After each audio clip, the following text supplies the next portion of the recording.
Hallelujah. ಕರ್ತನು ಪ್ರೀತಿಯುಳ್ಳವರಾಗಿದ್ದಾರೆ. ಕರ್ತನ ಆಲೋಚನೆಯು, ಕರ್ತನ ಬೋಧನೆಯು ನಮ್ಮನ್ನು ಯಾವಾಗಲೂ ಆಶೀರ್ವಿಸುವಂತೆ, ನಮ್ಮನ್ನು ದೇವರ ಹತ್ರ ಸೇರಿಸೋದಕ್ಕೆ, ದೇವರಿಂದ ಬಿದ್ದು ಹೋಗದೆ, ಕರ್ತನ ವಾಗ್ದಾನಗಳಿಂದ ಕಳೆದು ಹೋದವರಾಗದೆ ಆತನ ಹತ್ರ ಬರೋದಕ್ಕೆ ಆತನು ಕಾರ್ಯ ಮಾಡುವವರಾಗಿದ್ದಾರೆ. ಅದರಿಂದ ಈ ದಿನದಲ್ಲಿಯೂ ಕರ್ತನ ನಮ್ಮನ್ನು ಪ್ರೀತಿಸುವಂತೆ ಕೊಡಲ್ಪಟ್ಟ ವಾಕ್ಯ ಭಾಗ 2 ಪೇತ್ರ 3ನೇ ಅಧ್ಯಾಯ 15ನೇ ವಚನ. 2 ಪೇದ್ರು 3ஆம் அதிகாரம் 15ஆம் வசனம். 2 Peter 3rd chapter 15th verse, page number 309. மேலும் நம்முடைய கர்த்தரின் நீடிய பொறுமையை ரட்சிப்பென்று எண்ணுங்கள். நமக்கு பிரியமான சகோதரனாகிய பவுலும் தனக்கு அருளப்பட்ட ஞானத்தினாலே இப்படியே உங்களுக்கு எழுதியிருக்கிறார். ನಮ್ಮ ಕರ್ತನ ದೀರ್ಘ ಶಾಂತಿಯು ನಮ್ಮ ರಕ್ಷಣಾರ್ಥವಾಗಿ ಅದೇ ಎಂದು ಎಣಿಸಿಕೊಳ್ಳಿರಿ. ಇದೇ ಅಭಿಪ್ರಾಯಕ್ಕೆ ಸರಿಯಾಗಿ ನಮ್ಮ ಪ್ರಿಯ ಸಹೋದರನಾದ ಪೌಲನು ಸಹ ತನಗೆ ಅನುಗ್ರಹಿಸಿರುವ ಜ್ಞಾನದ ಪ್ರಕಾರ ನಿಮಗೆ ಬರೆದನು. ದೇವರ ವಾಕ್ಯ ಒಂದು ವಿಷಯ ಬರೆಸಿಕೊಟ್ಟಿತು. ದೇವರು ತಾನು ಆದುಕೊಂಡ ತನ್ನ ಕೆಲಸಗಾರರ ಮೂಲಕ ದೇವರು ತನ್ನ ಸತ್ಯವನ್ನು ತಿಳಿಯಪಡಿಸಿದನು. ಯೇಸು ಸ್ವಾಮಿಯ ಅಪೊಸ್ತಲನಾದ ಪೇತ್ರನು ಇದನ್ನು ಹೇಳುತ್ತಿದ್ದಾರೆ. ಇದನ್ನು ಹೇಳುವಾಗ ನಾನು ಮಾತ್ರ ಹೇಳ್ತಾ ಇಲ್ಲ, ನನ್ನ ಪ್ರಿಯ ಸಹೋದರನಾದ ಪೌಲನು ಕೂಡ ಇದನ್ನೇ ಹೇಳಿದ್ದಾರೆ. ಸೊ ಕನ್ಫರ್ಮ್ ಮಾಡ್ತಿದ್ದಾರೆ, ದೇವ್ರು ನನಗೂ ಹೇಳಿದ್ದು, ಪೌಲನಿಗೆ ಹೇಳಿದ್ದು ಅದನ್ನೇ, ದೇವರು ಪೇತ್ರನಿಗೆ ಹೇಳಿದ್ದು ಅದನ್ನೇ ಹೇಳಿದ್ದಾರೆ. ನೀವು ಯಾವುದನ್ನು ಎಣಿಸಿಕೊಳ್ಳಬೇಕು, ಅದರಲ್ಲಿ ಗಮನವಾಗಿರಬೇಕು. ದೇವಜನರಾಗಿ ನಾವು ಪರಲೋಕ ಸೇರಬೇಕು, ನಮಗೆ ರಕ್ಷಣೆ ಆಗಬೇಕು. ಅದನ್ನು ಯೇಸುವಿನ ಹೆಸರಿಡ್ರಿ, ಯಾಕೆಂದ್ರೆ ಆತನು ತನ್ನ ಜನರನ್ನು ಅವರ ಪಾಪಗಳಿಂದ ಬಿಡಿಸಿ ರಕ್ಷಿಸುತ್ತಾನೆ. ಆತನ ಹೆಸರು ನಿಜ. ಯಾರಿಗೆ? ಯಾರ ಹೆಸರನ್ನು ಕೂಗುತ್ತಾರೆ, ಯಾರ ಹೆಸರನ್ನು ನಂಬುತ್ತಾರೆ, ಯಾರ ಹೆಸರನ್ನು ಆಶ್ರಯ ಮಾಡಿಕೊಳ್ಳುತ್ತಾರೆ, ಯಾರ ಹೆಸರನ್ನು ಭಾಗ್ಯ ಮಾಡಿಕೊಳ್ಳುತ್ತಾರೆ ಅವರಿಗೆ. ಯಾರದನ್ನು ಯೂಸ್ ಮಾಡಿಕೊಳ್ಳೋದಿಲ್ಲ, ಯಾರದನ್ನು ಸನ್ಮಾನಿಸೋದಿಲ್ಲ, ಯಾರದನ್ನು ಅರಿಕೆ ಮಾಡೋದಿಲ್ಲ, ಯಾರದನ್ನು ಲಾಭ ಮಾಡಿಕೊಳ್ಳೋದಿಲ್ಲ, ಅವರಿಗೆ ಅದು ಆಗೋದಿಲ್ಲ. ಸೊ ಆತನ ಹೆಸರು ರಕ್ಷಕನೆಂಬ ಹೆಸರಾದರೂ ಕೂಡ ನೀವು ಎಣಿಸಿಕೊಳ್ಳಬೇಕಾದ ಒಂದು ವಿಷಯಗಳಿದೆ. ಆತನು ರಕ್ಷಣೆಯನ್ನು ಮಾಡುವುದಕ್ಕೆ ಬಂದಾಗಲೂ, ಆತನು ರಕ್ಷಿಸುವಂತೆ ನಮಗಾಗಿ ಕಲ್ವಾರಿ ಶಿಲುಬೆಯಲ್ಲಿ 1ನೇ ಶತಮಾನದಲ್ಲಿ ಶಿಲುಬೆಯಲ್ಲಿ ತನ್ನ ಪ್ರಾಣವನ್ನು ಕೊಟ್ಟಾಗಲೂ, ಅದೆಲ್ಲ ನಿಜವಾಗಿ ನಡೆದಾಗಲೂ ಕೂಡ ಅದು ನಿಮಗೆ ರಕ್ಷಣೆ ಆಗಬೇಕಾದ್ರೆ ನೀವು ಕೆಲವೊಂದು ಕಾರ್ಯಗಳನ್ನು ನಂಬಬೇಕು, ಎಣಿಸಿಕೊಳ್ಳಬೇಕು. ಅದರಿಂದ ಇವುಗಳನ್ನು ಎಣಿಸಿಕೊಳ್ಳಿರಿ ಎಂಬುದನ್ನು ಒಂದು ವಿವರಣೆ ಹೇಳ್ತಾರೆ. ಹೇಗೆ? ನಮ್ಮ ಕರ್ತನ ದೀರ್ಘ ಶಾಂತಿಯು ನಮ್ಮ ರಕ್ಷಣಾರ್ಥವಾಗಿ ಅದೇ ಎಂದು ಎಣಿಸಿಕೊಳ್ಳಿರಿ. நம்முடைய கர்த்தரின் பொறுமையை ரட்சிப்பு என்று ಎಣ್ಣುங்கள். ಕರ್ತನ ದೀರ್ಘ ಶಾಂತಿಯನ್ನೇ ನೀವು ರಕ್ಷಣೆ ಅಂತ ಎಣಿಸಿಕೊಳ್ಳಬೇಕು.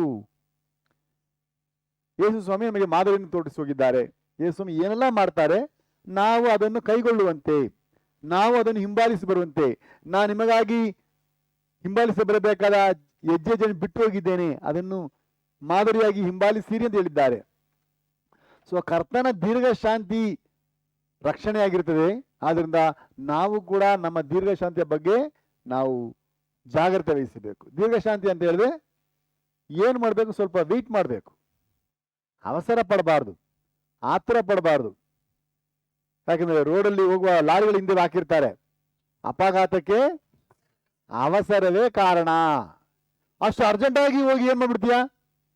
ಒಂದು ಕಾರು BMW ತುಂಬಾ ಸ್ಪೀಡ್ ಹೋಗ್ತಿದೆ, ಏನು ಸ್ಪೀಡಪ್ಪ ಅದ, ಆಮೇಲೆ ನೋಡಿದ್ರೆ ಅದು ಅಲ್ಲೇ ಇದೆ, ಎಲ್ಲೂ ಹೋಗ್ಲಿಲ್ಲ, ನನ್ನ ಜೊತೆ ಅಲ್ಲೂ ಅದಿಲ್ಲಿದೆ, ತುಂಬಾ ಸ್ಪೀಡ್ ಹೋಗಿ, ಇದು ಇಂಡಿಯಾ ರೋಡು, ಇದು ಫಾರಿನ್ ರೋಡ್ ಅಲ್ಲ 100 ಕಿಲೋಮೀಟರ್ ಹೋಗೋದಕ್ಕೆ. ಇಲ್ಲಿ ಜನಗಳಿಗೆ ನಡೆಯೋಕೆ ಜಾಗ ಇಲ್ಲ, ಎಲ್ಲ ಇಕ್ಕಟ್ಟು. ಆದ್ರಿಂದ ನಮ್ಮ ರೋಡ್ ಎಷ್ಟಿದೆಯೋ ಅಷ್ಟೇ ಸ್ಪೀಡ್ ಬಾಕು. ಸುಮ್ಮನೆ ಅವಸರ ಪಟ್ಟು ಆಕ್ಸಿಡೆಂಟ್ ಮಾಡಿಕೊಂಡು ಅವಮಾನ ಪಟ್ಟು ನಿಂತ್ಕೊಳ್ಳೋಕೆ ಅದಕ್ಕೆ ನಿಧಾನವಾಗುತ್ತಲ್ವಾ. ಸೊ ಅಪಘಾತಕ್ಕೆ ಅವಸರ ಕಾರಣ ಎಂಬುದು ಎಷ್ಟು ನಿಜವಾದ ಒಂದು ಕಾರ್ಯ. ಬರೀ ಗಾಡಿ ಓಡಿಸೋದಕ್ಕೆ ಮಾತ್ರವಲ್ಲ, ನಮ್ಮ ಜೀವಿತದ ಪ್ರತಿಯೊಂದು ಕಾರ್ಯಗಳಲ್ಲಿಯೂ ಅವಸರ ಅತಿ ದೊಡ್ಡ ಅವಮಾನಕ್ಕೆ ನಡೆಸುತ್ತದೆ, ಅವಸರ ಅತಿ ದೊಡ್ಡ ನಾಶನಕ್ಕೆ ನಡೆಸಿಬಿಡ್ತದೆ, ಅವಸರ ಅತಿ ದೊಡ್ಡ ಮೋಸಕ್ಕೆ ನಮ್ಮನ್ನು ಮುನ್ನಡೆಸ್ಬಿಡ್ತದೆ. ಆದ್ರಿಂದ ದೀರ್ಘ ಶಾಂತಿಯನ್ನು ನಾವು ನೆನಪು ಮಾಡಿಕೊಳ್ಳಬೇಕು. ಯೇಸು ಸ್ವಾಮಿಯ ದೀರ್ಘ ಶಾಂತಿ ನಿಮ್ಮ ರಕ್ಷಣೆ ಅರ್ಥವಾಗಿದೆ. ನಿಮ್ಮ ರಕ್ಷಣೆಯನ್ನು ಉಳಿಸ್ಕೊಳ್ಳೋದಕ್ಕೆ ಅದು ದೊಡ್ಡ ಒಂದು ಭಾಗ್ಯವಾಗಿದೆ. ಅದನ್ನು ಯಾವಾಗಲೂ ನೆನಪಲ್ಲಿಟ್ಕೊಳ್ರಿ, ಅದನ್ನು ಎಣಿಕೆ ಮಾಡಿಕೊಳ್ರಿ. ನೀವು ಅವಸರ ಪಟ್ರೆ ಅತಿ ದೊಡ್ಡ ಮೋಸಕ್ಕೆ ನೀವು ಗುರಿಯಾಗ್ಬಿಡ್ತೀರಾ. ಯೇಸು ಸ್ವಾಮಿ ದೇವರು ಮನುಷ್ಯ ಅವತಾರದಲ್ಲಿ ಯೇಸು ಎಂಬ ಹೆಸರಿನಲ್ಲಿ ನಮ್ಮನ್ನು ರಕ್ಷಿಸುವುದಕ್ಕೆ ಬಂದರು. ಯೇಸು ಸ್ವಾಮಿಯ ಈ ರಕ್ಷಣಾ ಕಾರ್ಯವನ್ನು ಅಡ್ಡಿ ಮಾಡೋದಕ್ಕೆ ಅನೇಕ ಕಾರ್ಯಗಳು, ಅನೇಕ ವ್ಯಕ್ತಿಗಳು, ಯಾಕೆ ಸೈತಾನ ಮೊದಲ ಶತಮಾನ, ಯಾಕೆ ಮೊದಲ ಕುಟುಂಬ ಆದಾಮ ಹವ್ವ ಕಾಲದಿಂದ ಹಿಡಿದು ಆ ಘಟನೆ ನೆರವೇರೋ ತನಕ ಎಲ್ಲ ರೀತಿಯ ಅಡ್ಡಿಗಳನ್ನು, ತೊಂದರೆಗಳನ್ನು, ಅನೇಕ ರೀತಿಯ ಒಂದು ಟಾರ್ಚರನ್ನು, ಡಿಸ್ಕರೇಜ್ಮೆಂಟ್ ಎಲ್ಲವನ್ನು ಮಾಡ್ತಿದ್ದಾರೆ. ಯೇಸು ಸ್ವಾಮಿ ಎಲ್ಲವನ್ನು ಸೈಲೆಂಟ್ ಆಗಿ ಆ ಸಮಯಕ್ಕಾಗಿ ವೆಯ್ಟ್ ಮಾಡ್ತಿದ್ದಾರೆ. ತನ್ನನ್ನು ಯಾವಾಗ ಹಿಡಿದುಕೊಡಬೇಕು, ತಾನು ಯಾವಾಗ ಶಿಲುಬೆಗೆ ಏರಬೇಕು, ಯಾವಾಗ ನೆರವೇರಿಸಬೇಕು ಎಲ್ಲವನ್ನು ಕಾಯ್ತಾ ಆ ಸಮಯ ಬಂದಾಗ ಅದನ್ನು ಹಾಗೆ ಮಾಡ್ತಿದ್ದಾರೆ. ಯಾರ್ಯಾರು ಹಿಂಗೆ ಹೇಳ್ತಾರೆ ಅಂತ ಅವ್ರು ಹಿಂಗೆ ತುಂಬಾ ಖುಷಿಯಾಗಿ ಬಿಟ್ರಲ್ಲ, ತುಂಬಾ ಸಾಕ್ಷಿ ಹೇಳ್ಬಿಟ್ರೆ ಅಂತ ಹೇಳಿ ಯೇಸು ಸ್ವಾಮಿ ಹಂಗೆ ಮೇಲೆ ಹೋಗ್ಬಿಡ್ಲಿಲ್ಲ.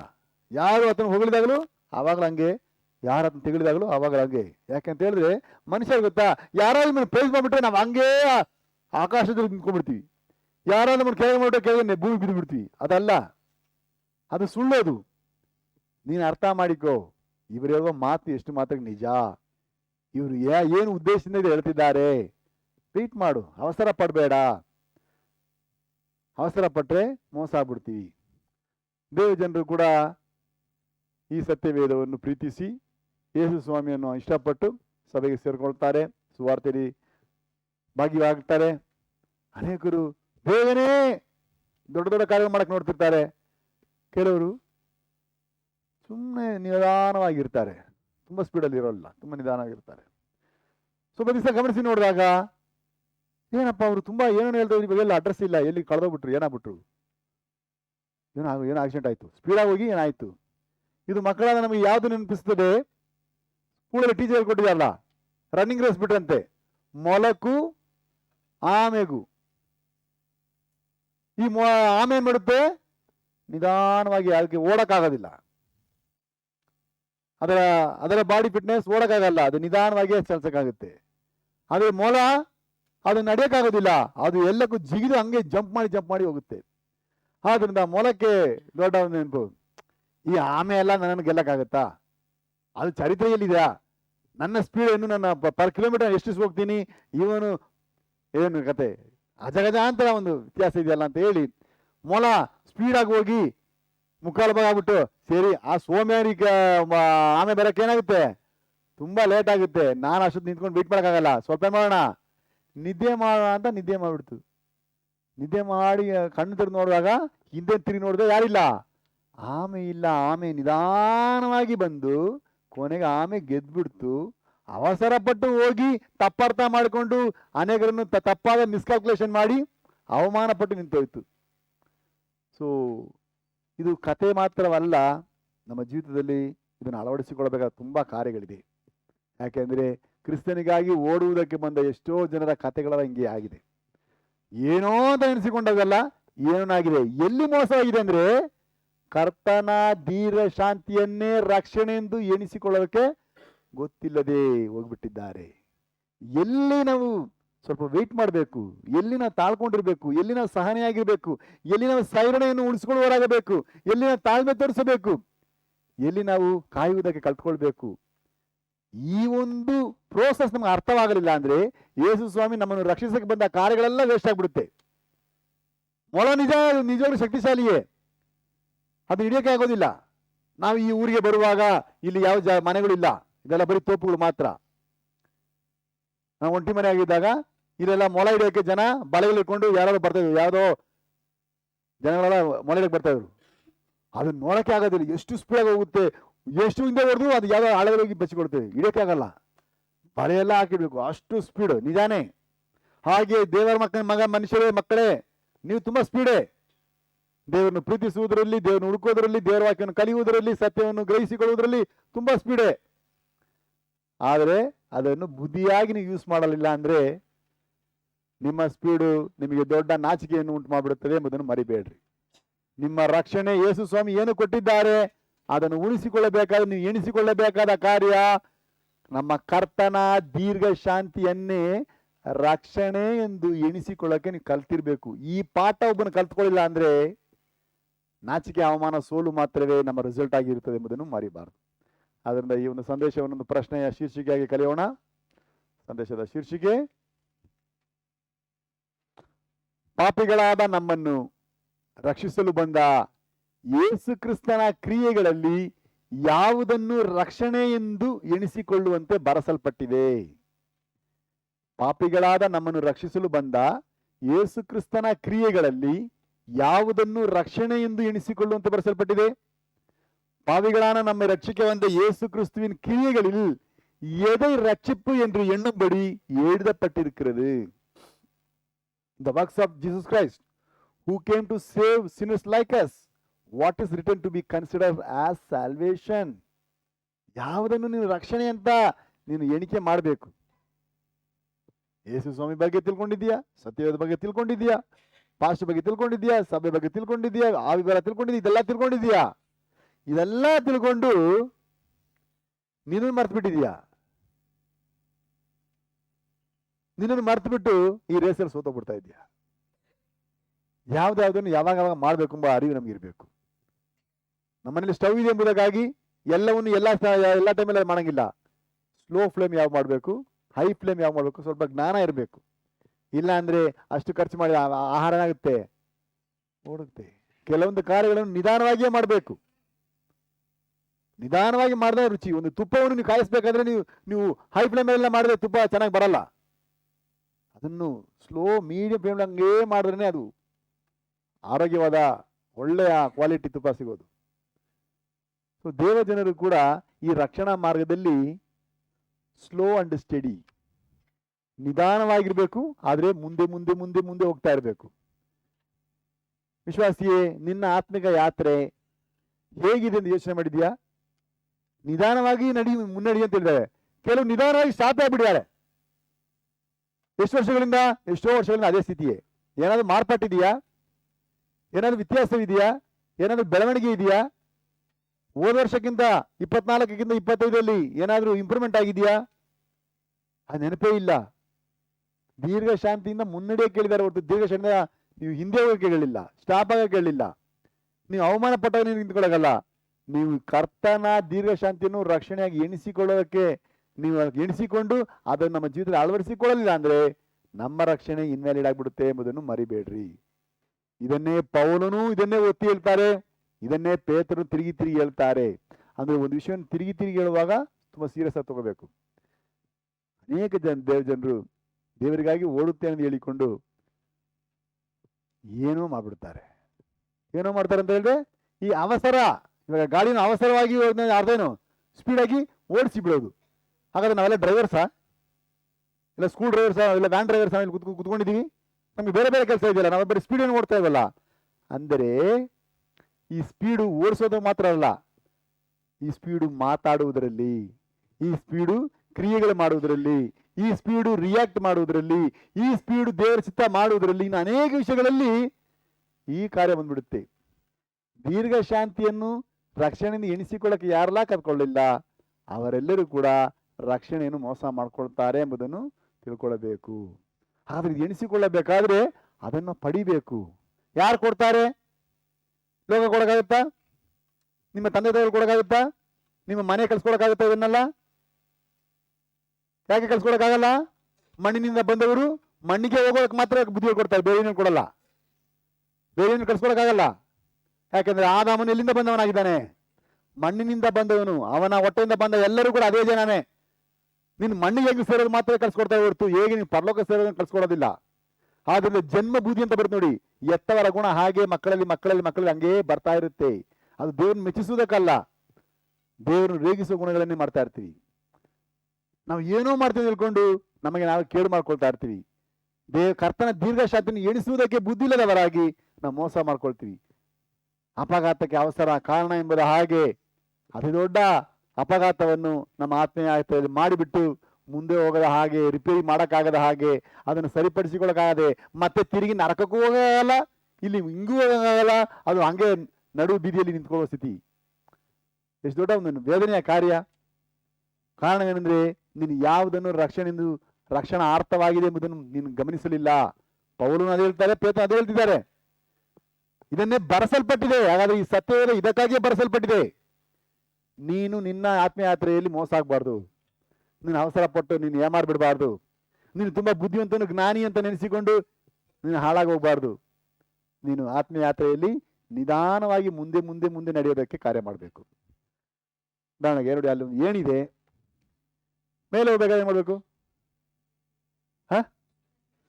ಒಂದು ಸ್ಟೆಪ್ಪು, ಆಮೇಲೆ 2ನೇ ಸ್ಟೆಪ್ಪು, ಆಮೇಲೆ 3ನೇ ಸ್ಟೆಪ್ಪು, ಆಮೇಲೆ 4 ಹಿಂಗಿದೆ ಹೋಗ್ಬೇಕು. 1ನೇ ಸ್ಟೆಪ್ಪು, ನನ್ನ ಕಾಲು ಇಷ್ಟು ಉದ್ದ ಇದೆಯಲ್ಲ, ನಾನು ಯಾಕೆ 2ನೇ ಸ್ಟೆಪ್ ಒಂದೇ ಸಲ 5ನೇ ಸ್ಟೆಪ್ ಮಾಡಿದಾಗ ಏನು ತಪ್ಪಾಗುತ್ತೆ? ಟ್ರೈ ಮಾಡಿ ನೋಡು.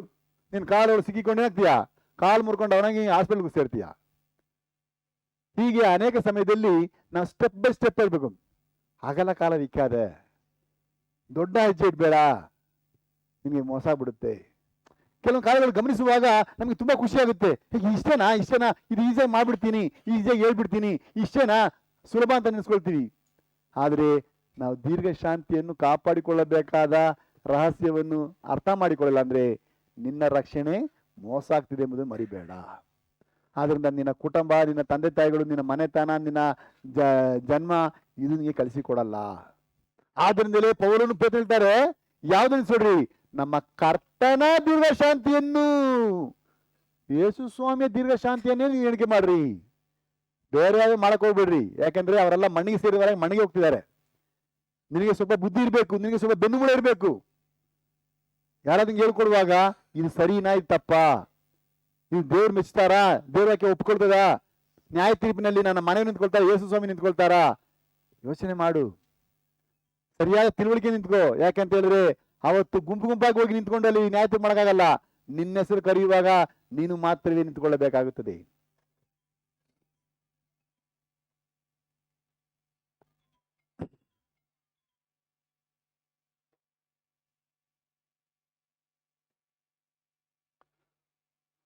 ಜನರೇ, ಇದು ಕರ್ತನ ದೀರ್ಘ ಶಾಂತಿಯಾಗಿರುವುದರಿಂದ ಅದು ಕರ್ತನದು ಮಾತ್ರವೇ, ಅದು ಕರ್ತನ ಬಳಿಯಲ್ಲಿ ಮಾತ್ರವೇ ಇದೆ. ಆದ್ರಿಂದ ಅದು ನಿನಗೆ ಸಿಗಬೇಕಾದ್ರೆ ಎಲ್ಲಿ ಮಾತ್ರ ಸಿಗುತ್ತದೆ. ಆದ್ರಿಂದ ಕರ್ತನ ಬಳಿಲಿ ಇದೆಯಾ ಅಂತ ಹೋಗಿ ನೀನು ತಗೊಳಕ್ಕೆ ಪ್ರಯಾಸ ಪಡಬೇಡ. ಆ ರೀತಿ ಸಿಗೋದಿಲ್ಲ. ಯಾರ್ಯಾರು ರಕ್ಷಣಾ ಮಾರ್ಗದವರಾಗಿ ಮುನ್ನಡೆಯುವುದಕ್ಕೆ ದೇವರು ಕರೆದಿದ್ದಾರೋ, ಕೇಳಿದ್ರೆ ಅಪೊಸ್ತಲರು 7:47, ರಕ್ಷಣಾ ಮಾರ್ಗದಲ್ಲಿ ಯಾರೆಲ್ಲ ನಿಂತುಕೊಳ್ಳುವುದಕ್ಕಾಗಿ ದೇವರು ತೀರ್ಮಾನಿಸಿರ್ತಾರೋ ಅವರನ್ನು ಮಾತ್ರ ಉಳಿಸ್ತಾರೆ. ಯಾರೆಲ್ಲ ರಕ್ಷಣಾ ಮಾರ್ಗದಲ್ಲಿ ಇರೋದಕ್ಕೆ ಲಾಯಕ್ಕಿಲ್ಲವೋ ಅವ್ರನ್ನೆಲ್ಲ ಔಟ್ ಮಾಡಿಸ್ತಾ ಇರ್ತಾರೆ. ಯಾಕಂದ್ರೆ ದೇವ್ರಿಗೆ ಎಲ್ಲ ಗೊತ್ತು. ಇವತ್ತು ನಾವು ಕೀರ್ತನೆ ಓದಿದ ಹಾಗೆ, ನನ್ನ ಜನನದ ಮೊದಲು ದಿನಗೊಂಡು ನನ್ನ ಎಂಡಿಂಗ್ ನಾನು ಏನಾಗ್ತೀನಿ ಎಂಬುದು ದೇವರೆಲ್ಲ ಆಲ್ರೆಡಿ ತಿಳಿದಿದ್ದಾರೆ. ಯಾರೆಲ್ಲ ರಕ್ಷಣೆ ಮಾಡಿ ನಿಂತ್ಕೊಳ್ತಾರೆ ಅವ್ರನ್ನ ಉಳಿಸ್ತಾರೆ, ಉಳಿದವ್ರನ್ನೆಲ್ಲ ಹಂಗೆ ಹಿಂದೆ ಹಾಕ್ಬಿಡ್ತಾರೆ. ಇದಕ್ಕಾಗುವ ಕಾರ್ಯ ಏನು? ಅವರವರಾಗಿ ಬುದ್ಧಿ ಇಲ್ಲದೆ ಕರ್ತನ ದೀರ್ಘ ಶಾಂತಿಯನ್ನು ಹೇಗೆ ಉಪಯೋಗಿಸೋದಕ್ಕೆ ಗೊತ್ತಿಲ್ಲದೆ, ಹೇಗೆ ಶಾಂತವಾಗಿರ್ಬೇಕು, ಹೇಗೆ ತಾಳ್ಮೆ ಆಗಿರ್ಬೇಕು, ಹೇಗೆ ಸಹನೆಯಾಗಿರ್ಬೇಕು, ಹೇಗೆ ಸೈರಣೆಯಾಗಿರ್ಬೇಕು, ಹೇಗೆ ಸ್ವಸ್ಥಚಿತ್ತರಾಗಿ ಕಾರ್ಯ ಮಾಡಬೇಕು, ಇದು ತಿಳುವಳಿಕೆ ಇಲ್ಲದೆ ಅವಸರ ಪಟ್ಟು ಮೋಸ ಮಾಡ್ಕೊಂಡ್ಬಿಡ್ತಾರೆ. ಆಮೇಲೆ ಅವರ ಆತ್ಮಿಕ ಪ್ರಯಾಣ ರಿಪೇರಿಯಾಗಿ ನಿಂತ್ಕೊಳ್ಳುತ್ತದೆ. ಆದ್ರಿಂದ ಯೇಸು ಕ್ರಿಸ್ತನ ದೀರ್ಘ ಶಾಂತಿಯನ್ನು ನಾವು ಎಣಿಸಬೇಕಾದ್ರೆ ನಾವು ಅದನ್ನು ತೆಗೆದುಕೊಂಡು ನಾವು ಅದನ್ನು ಅಳವಡಿಸಿಕೊಳ್ಬೇಕು. ಅದು ಎಲ್ಲಿ ಸಿಗುತ್ತೆ? ಅದು ಯೇಸು ಸ್ವಾಮಿಯ ಹೆಸರಿಂದ ಹೇಳಿದ್ರಿಂದ ಅದು ಯೇಸು ಸ್ವಾಮಿ ಹತ್ರ ಮಾತ್ರ ಸಿಗುತ್ತೆ, ಬೇರೆ ಎಲ್ಲೂ ಸಿಗೋದಿಲ್ಲ. ಆದ್ರಿಂದ ಯೇಸು ಸ್ವಾಮಿ ಹತ್ರ ನೀವು ಕಿತ್ಕೊಳ್ಳೋಕ್ಕಾಗೋದಿಲ್ಲ. ಯೇಸು ಸ್ವಾಮಿ ಹತ್ರ 10 ಪ್ರಾರ್ಥನೆ ಮಾಡಿ ಕಿತ್ಕೊಳ್ತೀನಿ ಅದನ್ನ ಮಾಡೋಕ್ಕಾಗಲ್ಲ. ರಕ್ಷಣಾ ಮಾರ್ಗದಲ್ಲಿ ಉಳಿಯುವವರಿಗೆ ಮಾತ್ರವೇ ಕರ್ತನ ಕೊಡ್ತಾರೆ, ಬೇರೆ ಕೊಡಲ್ಲ. ಆ ವಾಕ್ಯ ಓದಿ, ರೋಮಾಪುರದವರಿಗೆ 15ನೇ ಅಧ್ಯಾಯ 5ನೇ ವಚನ. ತಮಿಳಿನಲ್ಲಿ ರೋಮರ್ 15ಾம் அதிகாரம் 6ாம் வசனம். Romans 15th chapter 5th verse, page number 195. பொறுமையும் ஆறுதலையும் அளிக்கும் தேவன், பொறுமையையும் ஆறுதலையும் அளிக்கும் தெய்வம் கிறிஸ்து இயேசுனுடைய மாதிரியின்படியே நீங்கள் ஏக சிந்தையுள்ளவர்களாய் இருக்கும்படி உங்களுக்கு அனுக்கிரகம் செய்வாராக. உங்களுக்கு ಅನುಗ್ರಹಂ செய்வாராக. ಆ ಸ್ಥಿರ ಚಿತ್ತವನ್ನು ಆದರಣೆಯನ್ನು ಕೊಡುವ ದೇವರು ನೀವು ಕ್ರಿಸ್ತ ಯೇಸುವನ್ನು ಅನುಸರಿಸಿ ಒಂದೇ ಮನಸ್ಸುಳ್ಳವರಾಗಿರುವಂತೆ ನಿಮಗೆ ದಯಪಾಲಿಸಲಿ.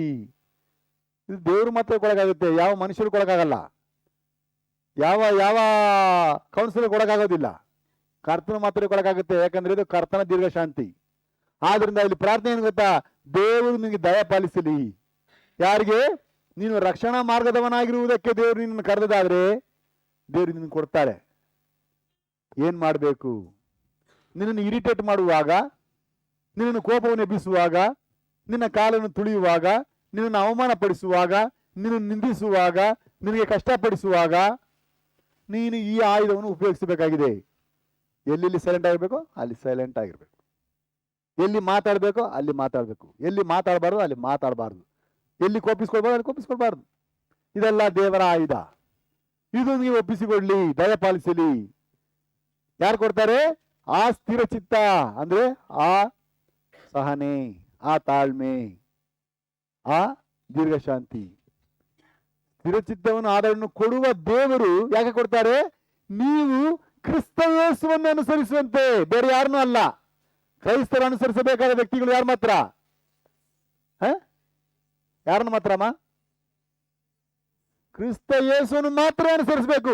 ಕ್ರೈಸ್ತರಿಗೆ ಬೇರೆ ಯಾರನ್ನ ಅನುಸರಿಸಕ್ಕೆ ಯಾರಿಗೂ ಅವಕಾಶವೇ ಇಲ್ಲ. ನನ್ನ ತಂದೆ ನಾನು ಅನುಸರಿಸ್ತೀನಿ, ಮಗನ ನಾನು ಅನುಸರಿಸ್ತೀನಿ, ಪವಿತ್ರ ಅನ್ಸ್ತೀನಿ, ಹಂಗೆ ಕಥೆಯೇ ಇಲ್ಲ. ನಮಗಿದು ಕೊಡಲ್ಪಡುವುದು ಯಾರನ್ನು ಮಾತ್ರ ಅನುಸರಿಸಕ್ಕೆ? ಕ್ರಿಸ್ತ ಯೇಸುವನ್ನು ಮಾತ್ರ ಅನುಸರಿಸುವುದಕ್ಕೆ.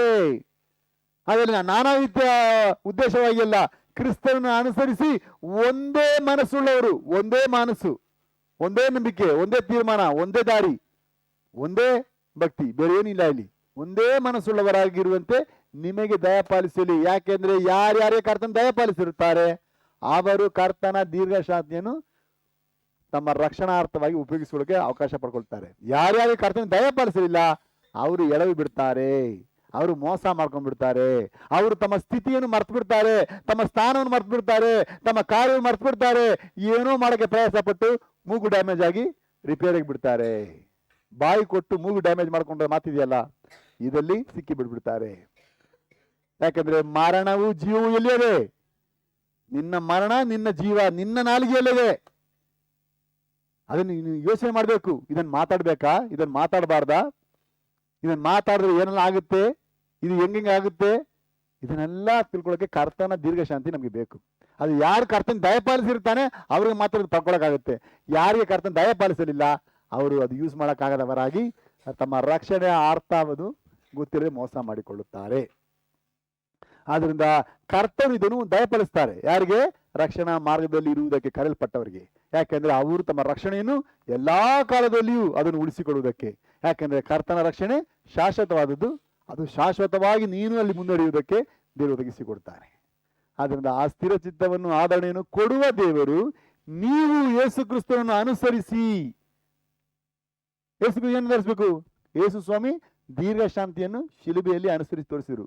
ಅದನ್ನೇ ನಾನು ಅನುಸರಿಸುವಂತೆ, ಅದನ್ನು ಅನುಸರಿಸಿ ನನ್ನ ರಕ್ಷಣೆಯಾಗಿ ಎಣಿಸಿಕೊಳ್ಳುವುದಕ್ಕೆ, ನನ್ನ ಕಲಿಸಿಕೊಳ್ಳುವುದಕ್ಕೆ ಯೇಸು ಮಾಡಿಕೊಟ್ಟಿದ್ದಾರೆ. ಅದನ್ನು ನಾನು ಮಾಡುವಾಗ ನಾನು ನನ್ನ ರಕ್ಷಣೆಯನ್ನು ಕಾಪಾಡಿಕೊಳ್ಳುತ್ತೇನೆ. ಯೇಸು ಸ್ವಾಮಿ ಅನೇಕ ಸಲ ಹೇಳಿಕೊಟ್ಟಿದ್ದಾರೆ, ಅನೇಕ ಪಾಠಗಳಲ್ಲಿ. ಕೊನೆಯ ತನಕ ತಾಳುವವನೇ ಏನಾಗ್ತಾನೆ? ತಾಳುವವನಂದ್ರೇನು? ಈ ದೀರ್ಘಶಾಂತಿಯನ್ನು ಯಾವ ಕೊನೆ ತನಕ ಇಟ್ಕೊಂಡಿರ್ತಾರೆ ಅವರಿಗೆ ರಕ್ಷಣೆ. ಮತ್ತೆ 21:10 ನಿಮ್ಮ ಸೈರಣೆಯೇ ನಿಮ್ಮ ಆತ್ಮವನ್ನು ಕಾದುಕೊಳ್ಳುವುದು.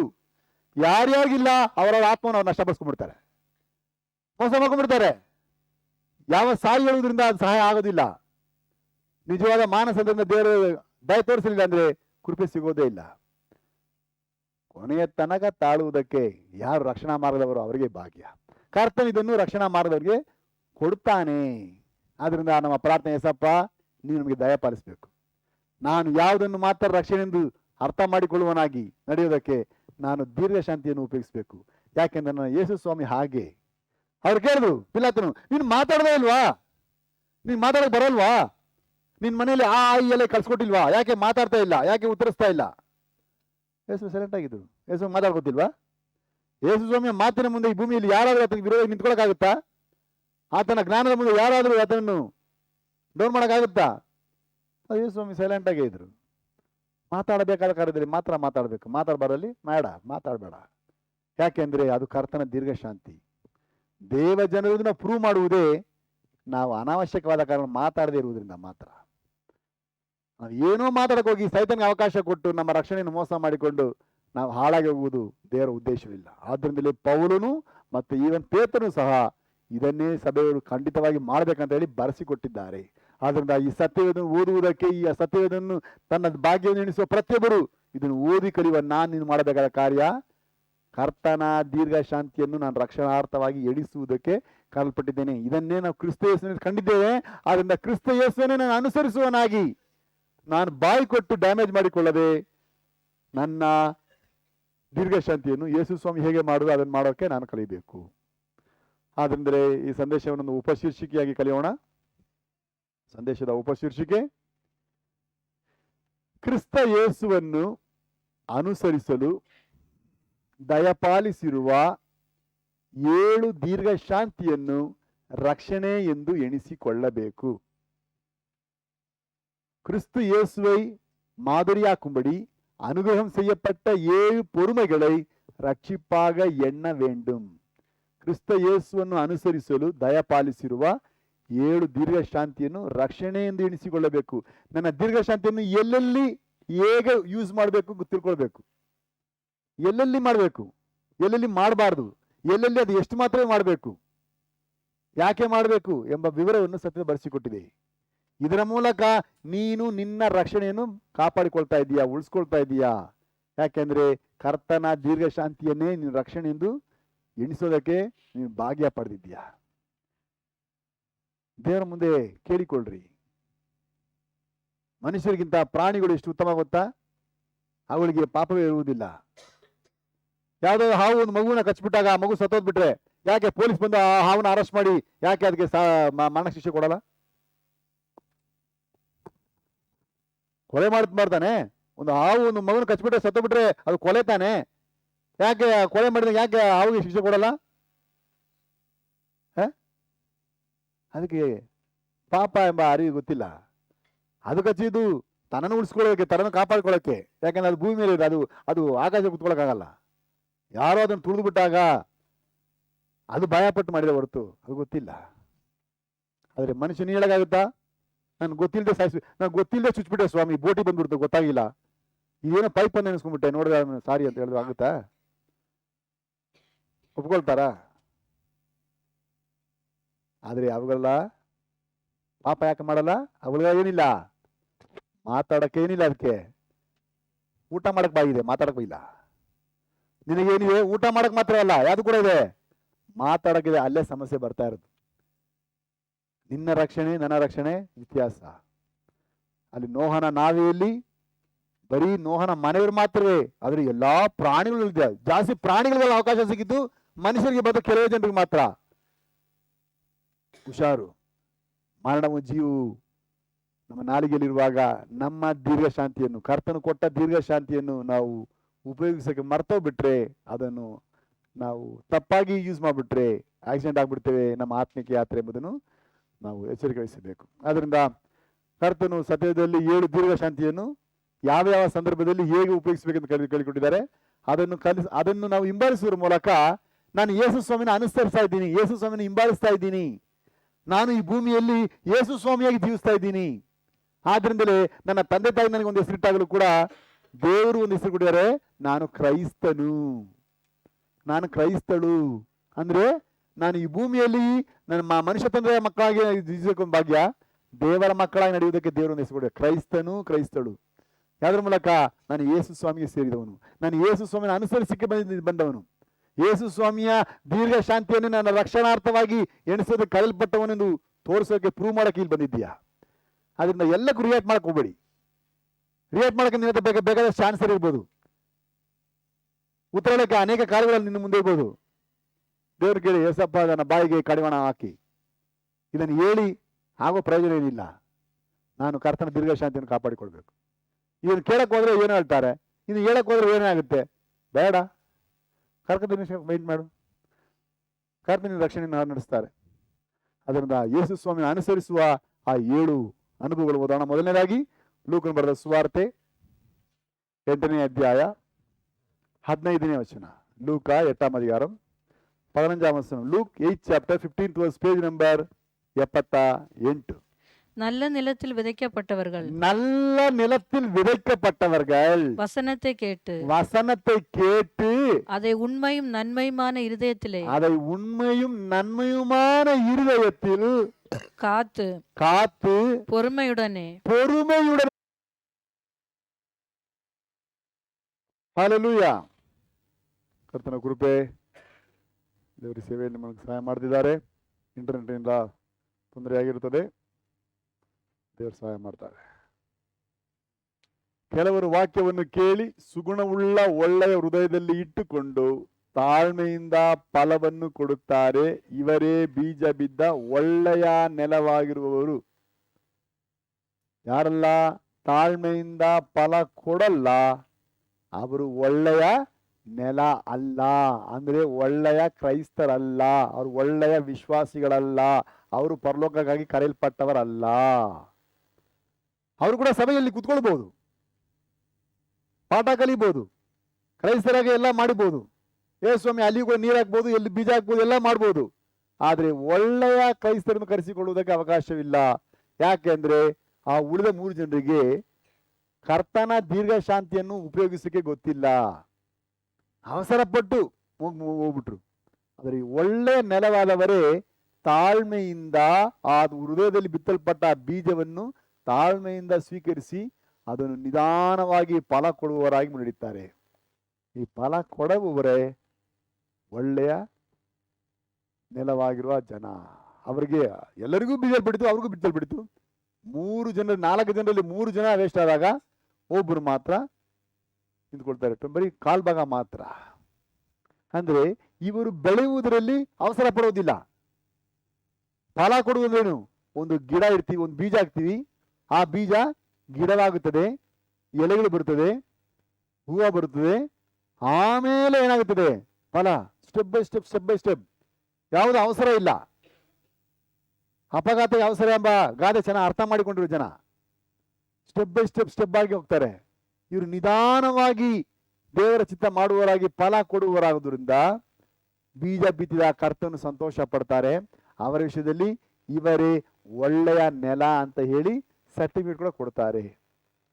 ದೇವ ಜನರೇ, ನೀನು ಹೇಳಬಹುದು, ನಾನು ಕೂಡ ವಾರ ತಪ್ಪದೆ ಚರ್ಚೆ ಹೋಗ್ತೀನಲ್ಲ, ವಾರ ದೇವರ ವಾಕ್ಯ ಕೇಳ್ಕೊಳ್ತಾ ಇದ್ದೀನಲ್ಲ, ನಾನು ಕೂಡ ಬರ್ಕೊಳ್ತಾ ಇದ್ದೀನಲ್ಲ, ನಾನು ಕೂಡ ತಿಳ್ಕೊಳ್ತಾ ಇದ್ದೀನಲ್ಲ.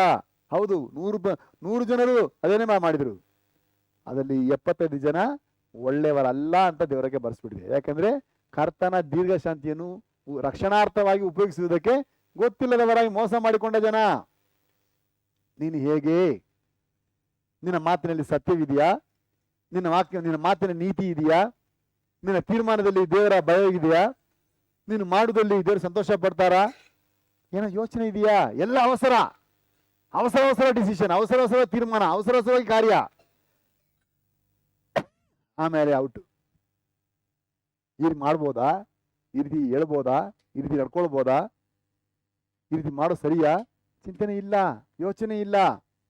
ಯಾಕೆಂದ್ರೆ ಒಳ್ಳೆಯ ಕ್ರೈಸ್ತರನ್ನು ಕರೆಸಿಕೊಳ್ಳುವುದಕ್ಕೆ ಭಾಗ್ಯವಿಲ್ಲದೆ ಮೋಸವಾಗುವ ಜನ. ಆ ಒಂದು ಭಾಗ ಮಾತ್ರ ಒಳ್ಳೆಯ ನೆಲ ಅಂತ, ಅವರೇ ಬೀಜ ಬಿದ್ದ ಒಳ್ಳೆಯ ನೆಲವಾಗಿದ್ದಾರೆಂದು ಕರ್ತನಿಂದ ಅಂಗೀಕಾರ ಪಡ್ತಾರೆ. ಯಾಕಂದ್ರೆ ಅವರು ಆತ್ಮಿಕರಾಗಿ ಬೆಳೆಯುವುದರಲ್ಲಿ ಅವಸರ ಇಲ್ಲ, ನಿಧಾನವಾಗಿ ಬೆಳೀತಾ ದೇವರ ರಾಜ್ಯವನ್ನು ಸೇರುತ್ತಾರೆ. ಅವರಲ್ಲಿ ಒಂದು ಬೆಳವಣಿಗೆ ತೋರಿಸ್ತದೆ. ಇವರು ಬೆಳೆಯುವವರಾ? ಬೆಳವಣಿಗೆ ಇದೆಯಾ? ನಿಧಾನವಾಗಿ ಬೆಳವಣಿಗೆ ಆಗ್ತಾ ಇದೆ. ನೀವು ಗಿಡವನ್ನು ಹೂಣಿಟ್ಟ ಅವತ್ತು ಬೆಳೆದಿರುತ್ತಾ? ಮಾರನೇ ದಿವಸ ಬಿದ್ಬಿಡುತ್ತಾ? ನಾವು ಈ ವಾರ ಮನೆಗೆ ಹೋದ್ವಿ, ಅಲ್ಲಿ ಗಿಡ ಕೊಟ್ರು, ತಗೊಂಡ್ಬಂದಲ್ಲಿ ಇಟ್ವಿ. 1 ವಾರ ನೋಡಕ್ ಹೋಗಿಲ್ಲ, ನೀರು ಮಾತಾಗ ಸೈಲೆಂಟ್ ಆಗಿ. 1-2 ವಾರ ಬಿಟ್ಟು ನೋಡಿದಾಗ ಏನಾಗುತ್ತೆ? 2 ಚಿಕ್ಕ ಎಲೆ ಅದರಿಂದ ಬರ್ತಾ ಇದೆ. ಹಾಗಾದ್ರೆ ಅರ್ಥ ಏನು? ನಾನು ಬೆಳಿತಿದ್ದೆ, ಅದು ಇಟ್ಕೊಂಡಿದೆ. ಅಲ್ಲಿ ಬೇರೆ ಇರಲಿಲ್ಲ, ಬರೀ ಆ ಹಿಮ್ಮತ್ತ ಕಟ್ ಮಾಡಿಕೊಟ್ರು, ಹಂಗೆ ಇಟ್ಟಿದ್ದು. ನಿಧಾನವಾಗಿ ನಾನು ಇವತ್ತು ಇಟ್ಬಿಟ್ಟು ನಾಳೆ ಹೋಗ್ಬಿಟ್ಟು ಬೆಳೆದಿದ್ಯಾ ಅಂತ ಹೇಳ್ಬಿಟ್ಟು ಬೇರೆ ಬಂದಿದ್ಯಾ ಅಂತ ಎತ್ತಿದ್ದು ನೋಡಿದ್ರೆ ಏನಾಗುತ್ತೆ? ಆ ಎತ್ತಿ ಹಂಗೆ ಡಸ್ಟ್ಬಿನ್ ಆಗಿ ಬಿಸಾಕ್ಬೇಕಷ್ಟೇ. ಅವಸರ ಪಡದೆ ನಿಧಾನವಾಗಿ ವೆಯ್ಟ್ ಮಾಡಬೇಕು. ದೇವರ ವಾಕ್ಯ ನಮ್ಮಲ್ಲಿ ಬೇರೂರುವಂತೆ, ಅದನ್ನು ಕಾರ್ಯ ಮಾಡುವಂತೆ ನಿಧಾನವಾಗಿ ದೇವರ ಚಿತ್ತ ಮಾಡುವುದರಲ್ಲಿ ನಾವು ತಾಳ್ಮೆಯಿಂದ ನಡಿಕೊಳ್ಬೇಕು. ಆಗ ನಾವು ಒಳ್ಳೆಯ ಕ್ರೈಸ್ತರೆಂದು, ಒಳ್ಳೆಯ ವಿಶ್ವಾಸಿಗಳೆಂದು, ದೇವರಿಗೆ ಪ್ರಯೋಜನವುಳ್ಳವರಾಗಿ ಮುನ್ನಡೆಯೋದಕ್ಕೆ ಸಾಧ್ಯವಾಗುತ್ತದೆ. ಅವರೇ ಕರ್ತನಿಂದ ಸರ್ಟಿಫಿಕೇಟ್ ಪಡೆಯುವ ಜನ.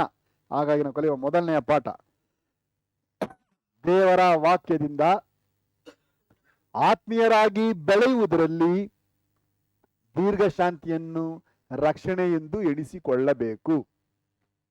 தேவ வசனத்தினால் ஆவிக்குரியவர்களாய் வளர்வதில் பொறுமையை ರಕ್ಷಿಪಾಗ ಎಣ್ಣ ವೇಂಡುಂ.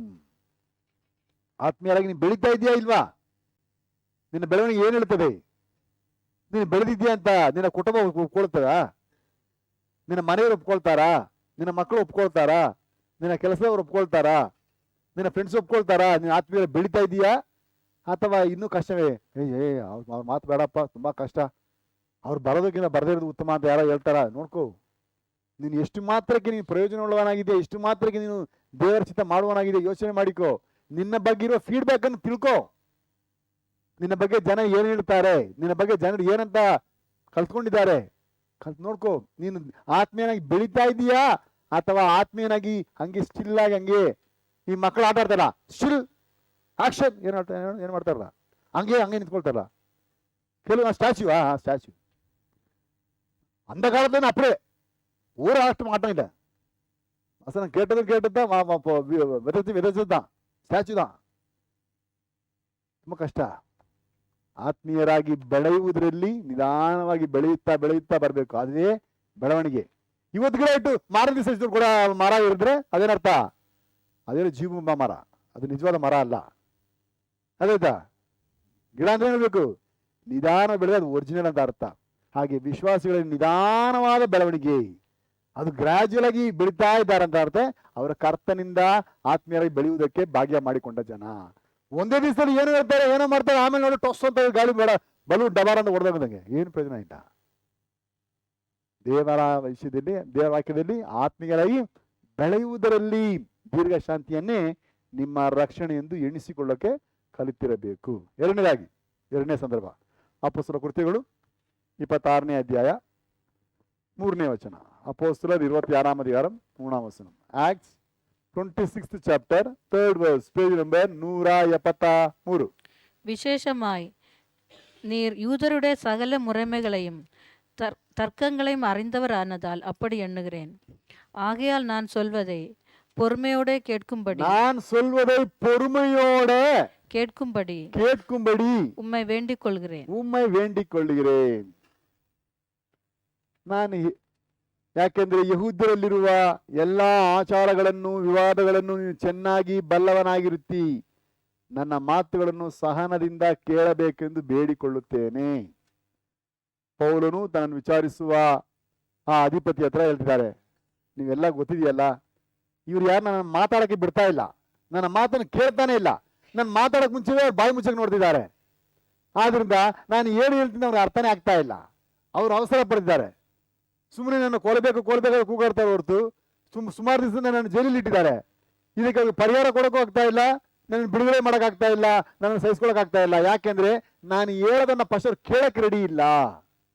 ಆದ್ರಿಂದ ಅವ್ರು ಕಷ್ಟಪಡ್ತಾರೆ. ಆದ್ರಿಂದ ಅಧಿಪತಿಯೇ, ನೀನು ಯಹೂದ್ಯರ ಎಲ್ಲ ಆಚಾರ ವಿಚಾರಗಳ ನಿನ್ಗೆ ಗೊತ್ತಿದೆ. ಯಹೂದ್ಯರ ದೇವರಂದ್ರೆ ಯಾರು, ಯಹೂದ್ಯರ ಸತ್ಯವೇದ ಏನು, ಅದರಲ್ಲಿ ಹೇಳಲ್ಪಟ್ಟ ನಂಬಿಕೆ ಏನು, ಅದರಲ್ಲಿರುವ ದೇವದೂತರು ಯಾರು, ಅದರಲ್ಲಿರುವ ಪ್ರವಾದನೆಗಳೇನು, ಅದರಿಂದ ದೇವರ ಮಾತೇನು, ಇದೆಲ್ಲ ನಿಂಗೆ ಗೊತ್ತಿದೆಯಲ್ಲ. ಇದನ್ನೆಲ್ಲ ಯಾರು ಗೊತ್ತಾಗ್ತಾ ಇಲ್ಲ? ಇವ್ರಿಗೆ ಅರ್ಥ ಆಗ್ತಾ ಇಲ್ಲ. ದೇವ್ರು ನನಗೆ ಪ್ರಕಟವಾದನು, ಸೌರನೇ ಯಾಕೆ ಹಿಂಸಿಸಿದೆ, ಇದೆಲ್ಲ ಹೇಳೋದು ನಿಮ್ಗೆ ಅರ್ಥ ಆಗ್ತಾ ಇಲ್ಲ. ಅದಂಗೆ ದೇವ್ರು ಮಾತಾಡೋಕ್ಕಾಗುತ್ತಾ? ಅದಂಗೆ ದೇವ್ರು ಹೇಳಕ್ಕಾಗುತ್ತಾ, ಬರಕ್ಕಾಗುತ್ತಾ, ಏನೋ ಮಾತಾಡ್ತಾರೆ. ಇವ್ರಿಗೆ ಅರ್ಥ ಆಗ್ತಾ ಇಲ್ಲ. ಯಾಕಂದ್ರೆ ದೇವರ ವಾಕ್ಯವನ್ನು ತಿಳ್ಕೊಳ್ಳೋಕೆ ರೆಡಿ ಇಲ್ಲ. ಯಾಕಂದ್ರೆ ಇವ್ರಿಗೆಲ್ಲಕ್ಕೂ ಅವಸರ. ದೇವರ ವಾಕ್ಯವನ್ನು ಹೇಳುವಾಗ ಅದನ್ನು ಕೇಳೋದಕ್ಕೆ ತಾಳ್ಮೆ ಇಲ್ಲ. ಕೆಲವೊಂದು ವಿಶ್ವಾಸಿಗಳು ಇರ್ತಾರೆ, ಕೆಲವೊಂದು ಪಾಸ್ಗಳು ಇರ್ತಾರೆ. ಸುವಾರ್ತೆ ಹೇಳಕ್ ಹೋದಾಗ ಅವರು ಅದನ್ನು ಕೇಳಕ್ಕೆ ರೆಡಿ ಇಲ್ಲ. ಒಂದು ಹೇಳುವಾಗ ಒಂದು ವರ್ಷ ಹೇಳಿದಾಗ ಅದಂದ್ರೇನು, ಅದಕ್ಕೆ ಇದಂದ್ರೇನು ಅಂದ್ರೆ ನಾವು ಏನು ಸಬ್ಜೆಕ್ಟ್ ಮಾತಾಡ್ತಾ ಇದೀವಿ ಅದು ಮಾತಾಡಕ್ಕೆ ಬಿಡೋದಿಲ್ಲ. ಅದಕ್ಕೆ ನಾನು ಕೆಲವ್ರದ್ದು ಹೇಳ್ತೀನಿ, ಕೆಲವು ಪಾಸ್ಟರ್ ನೀವು ಮಾತಾಡ್ತಾರೆ, ನಾನು ಮಾತಾಡ್ತಾನೆ, ಡಿಸೈಡ್ ಮಾಡೋಣ, ಟೈಮ್ ಕೊಡಿ, 10 minutes ಟೈಮ್ ಕೊಡಿ. ನೀವು 10 ನಿಮಿಷ ಮಾತಾಡಿ, ನಾನು ಕೇಳ್ತೀನಿ. ಇಲ್ಲ, ನಾನು 10 ನಿಮಿಷ ಮಾತಾಡಿ, ನೀವು ಕೇಳಿ. ಸೆಂಟರ್ ಮಾಡಬೇಡಿ, ಅಡ್ಡ ಬರಬೇಡಿ. ನೀವು ಹೇಳಿ ನಂಗೆ ಏನೋ ಅರ್ಥ ಆಗ್ಬೇಕು, ನಾನು ನಿಮ್ಗೆ ಅರ್ಥ ಆಗ್ಬೇಕಲ್ವಾ? A good listener is a good learner. ಯಾರೊಬ್ಬನು ಗಮನಿಸಿ ಕೇಳ್ತಾನೆ ಅವನೇ ಚೆನ್ನಾಗಿ ಕಲಿತುಕೊಳ್ಳುವವನು. ಗಮನಿಸಿ ಕೇಳದೆ ಸೆಂಟರ್ಲೇ ಮಾತಾಡ್ತಾ ಇರುವವನು ಏನಾಗತ್ತಾ, ಅವನು ಏನನ್ನು ಕಲ್ತ್ಕೊಳ್ಳೋದಿಲ್ಲ. ಸೊ ದೇವ ಜನರಾಗಿ ನಾವು ಕಲಿತುಕೊಳ್ಳೋಕೆ ಕರೆಯಲ್ಪಟ್ಟಿದ್ದೀವಿ. ನಂಬಿಕೆ ಉಂಟಾಗುವುದು ಹೇಗೆ? ಸ್ವಾರ್ಥೆಯನ್ನು ಸಾರುವುದರ ಮೂಲಕ. ಹೇಗೆ ನಂಬಿಕೆ ಆಗುತ್ತೆ? ಸಾರಲ್ಪಡುವುದನ್ನು ನೀವು ಕೇಳುವುದರ ಮೂಲಕ. ರೋಮಪುರ ಸಭೆಯವರಿಗೆ ಪೌಲ್ ಹೇಳ್ತಾರೆ, ನಿನ್ನ ನಂಬಿಕೆ ಉಂಟಾಗುವುದೇ ಯಾವುದರ ಮೂಲಕ? ದೇವರ ವಾಕ್ಯವನ್ನು ಕೇಳಿಸಿಕೊಳ್ಳುವುದರ ಮೂಲಕ. ಹಾಗಾದ್ರೆ ಯಾವ್ದನ್ನು ಕೇಳಿಸ್ಕೊಳ್ತೇವೆ? ಈ ಸತ್ಯವಾದ ಬರೆಸಲ್ಪಟ್ಟಿರುವ ಡಾಕ್ಯುಮೆಂಟ್ಸ್. ಇದನ್ನು ಕೇಳಿಸಿಕೊಳ್ಳಕ್ಕೆ ನಿಮ್ಗೆ ಬುದ್ಧಿ ಇರಬೇಕು. ಬುದ್ಧಿಯೇ ಇಲ್ಲದವರನ್ನು ಒಂದು ಗೌರ್ಮೆಂಟ್ ಸ್ಕೂಲಲ್ಲಿ ಸೇರಿಸ್ಬಿಡಿ, ಅವನು 10 ವರ್ಷದಲ್ಲಿ ಅವನು ದೊಡ್ಡ ವ್ಯಕ್ತಿ ಆಗ್ಬಿಡ್ತಾನೆ. ದೊಡ್ಡ ವ್ಯಕ್ತಿ ಆಗ್ಬಿಡ್ತಾನೆ. ಆದರೆ 10 ವರ್ಷ 100 ವರ್ಷ ಒಂದು ವಿಷಯ ಸಭೆಲಿಡಿ, ಅವನ ಆಗ್ತಾ ಇಲ್ಲ. ಯಾಕೆ? ಅವನು ಗಮನಿಸಿ ಕೇಳುವುದು ಬೇರೆ, ನೀನು ಗಮನಿಸಿ ಕೇಳುವುದು ಬೇರೆ. ಎಲ್ಲಾ ವಿಶ್ವಾಸಿಗೂ ದೇವರ ವಾಕ್ಯವನ್ನು ಸಾರುವಾಗ ಯಾರು ಮಾತಾಡ್ತಾರೋ ಅವ್ರ ಮುಖವನ್ನು ನೋಡ್ಬೇಕು, ಅವ್ರ ಕಣ್ಣು ನೋಡ್ಬೇಕೆಂಬ ಬೇಸಿಕ್ ಕಾಮನ್ ಸೆನ್ಸ್ ಇರೋದಿಲ್ಲ. ಎಲ್ಲೋ ನೋಡ್ತಿರ್ತಾರೆ. ಕೋಳಿ ಹೆಂಗೆ ಕೂತ್ಕೊಳ್ಳುತ್ತೆ? ಕೋಳಿ ಯಾವಾಗಲೂ ತಲೆ ಬಗ್ಗೆ ಹಿಂಗೆ ಮಣ್ಣು ನೋಡ್ತಾ ಇರ್ತಾರೆ, ಅಲ್ಲಿ ಹುಳ ಇದೆಯಾ ಅಂತ. ನೀನು ಸಭೆಗೆ ಬಂದ್ಬಿಟ್ಟು ಕೆಳಗೆ ಮಣ್ಣಿನ ಹುಳ ನೋಡ್ತಾ ಕೂತ್ಕೊಂಡಿದ್ಯಾ? ದೇವರ ವಾಕ್ಯ ನಿಂಗೆ ಅರ್ಥ ಆಗಬೇಕಾದ್ರೆ ಏನ್ ಮಾಡ್ಬೇಕು? ಗಮನಿಸಿ ಕೇಳಬೇಕು.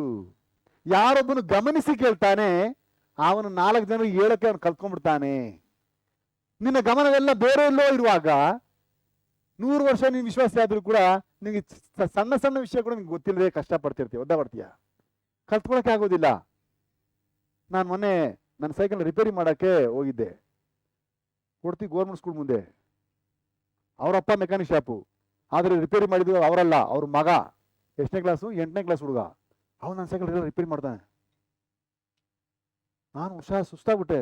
ಚಿಕ್ಕ ಹುಡುಗ, ನನ್ನ ಮಗನಷ್ಟೇ ಇದ್ದಾನೆ, ಸೂಪರ್ ಆಗಿ ರಿಪೇರಿ ಮಾಡ್ತಾನೆ.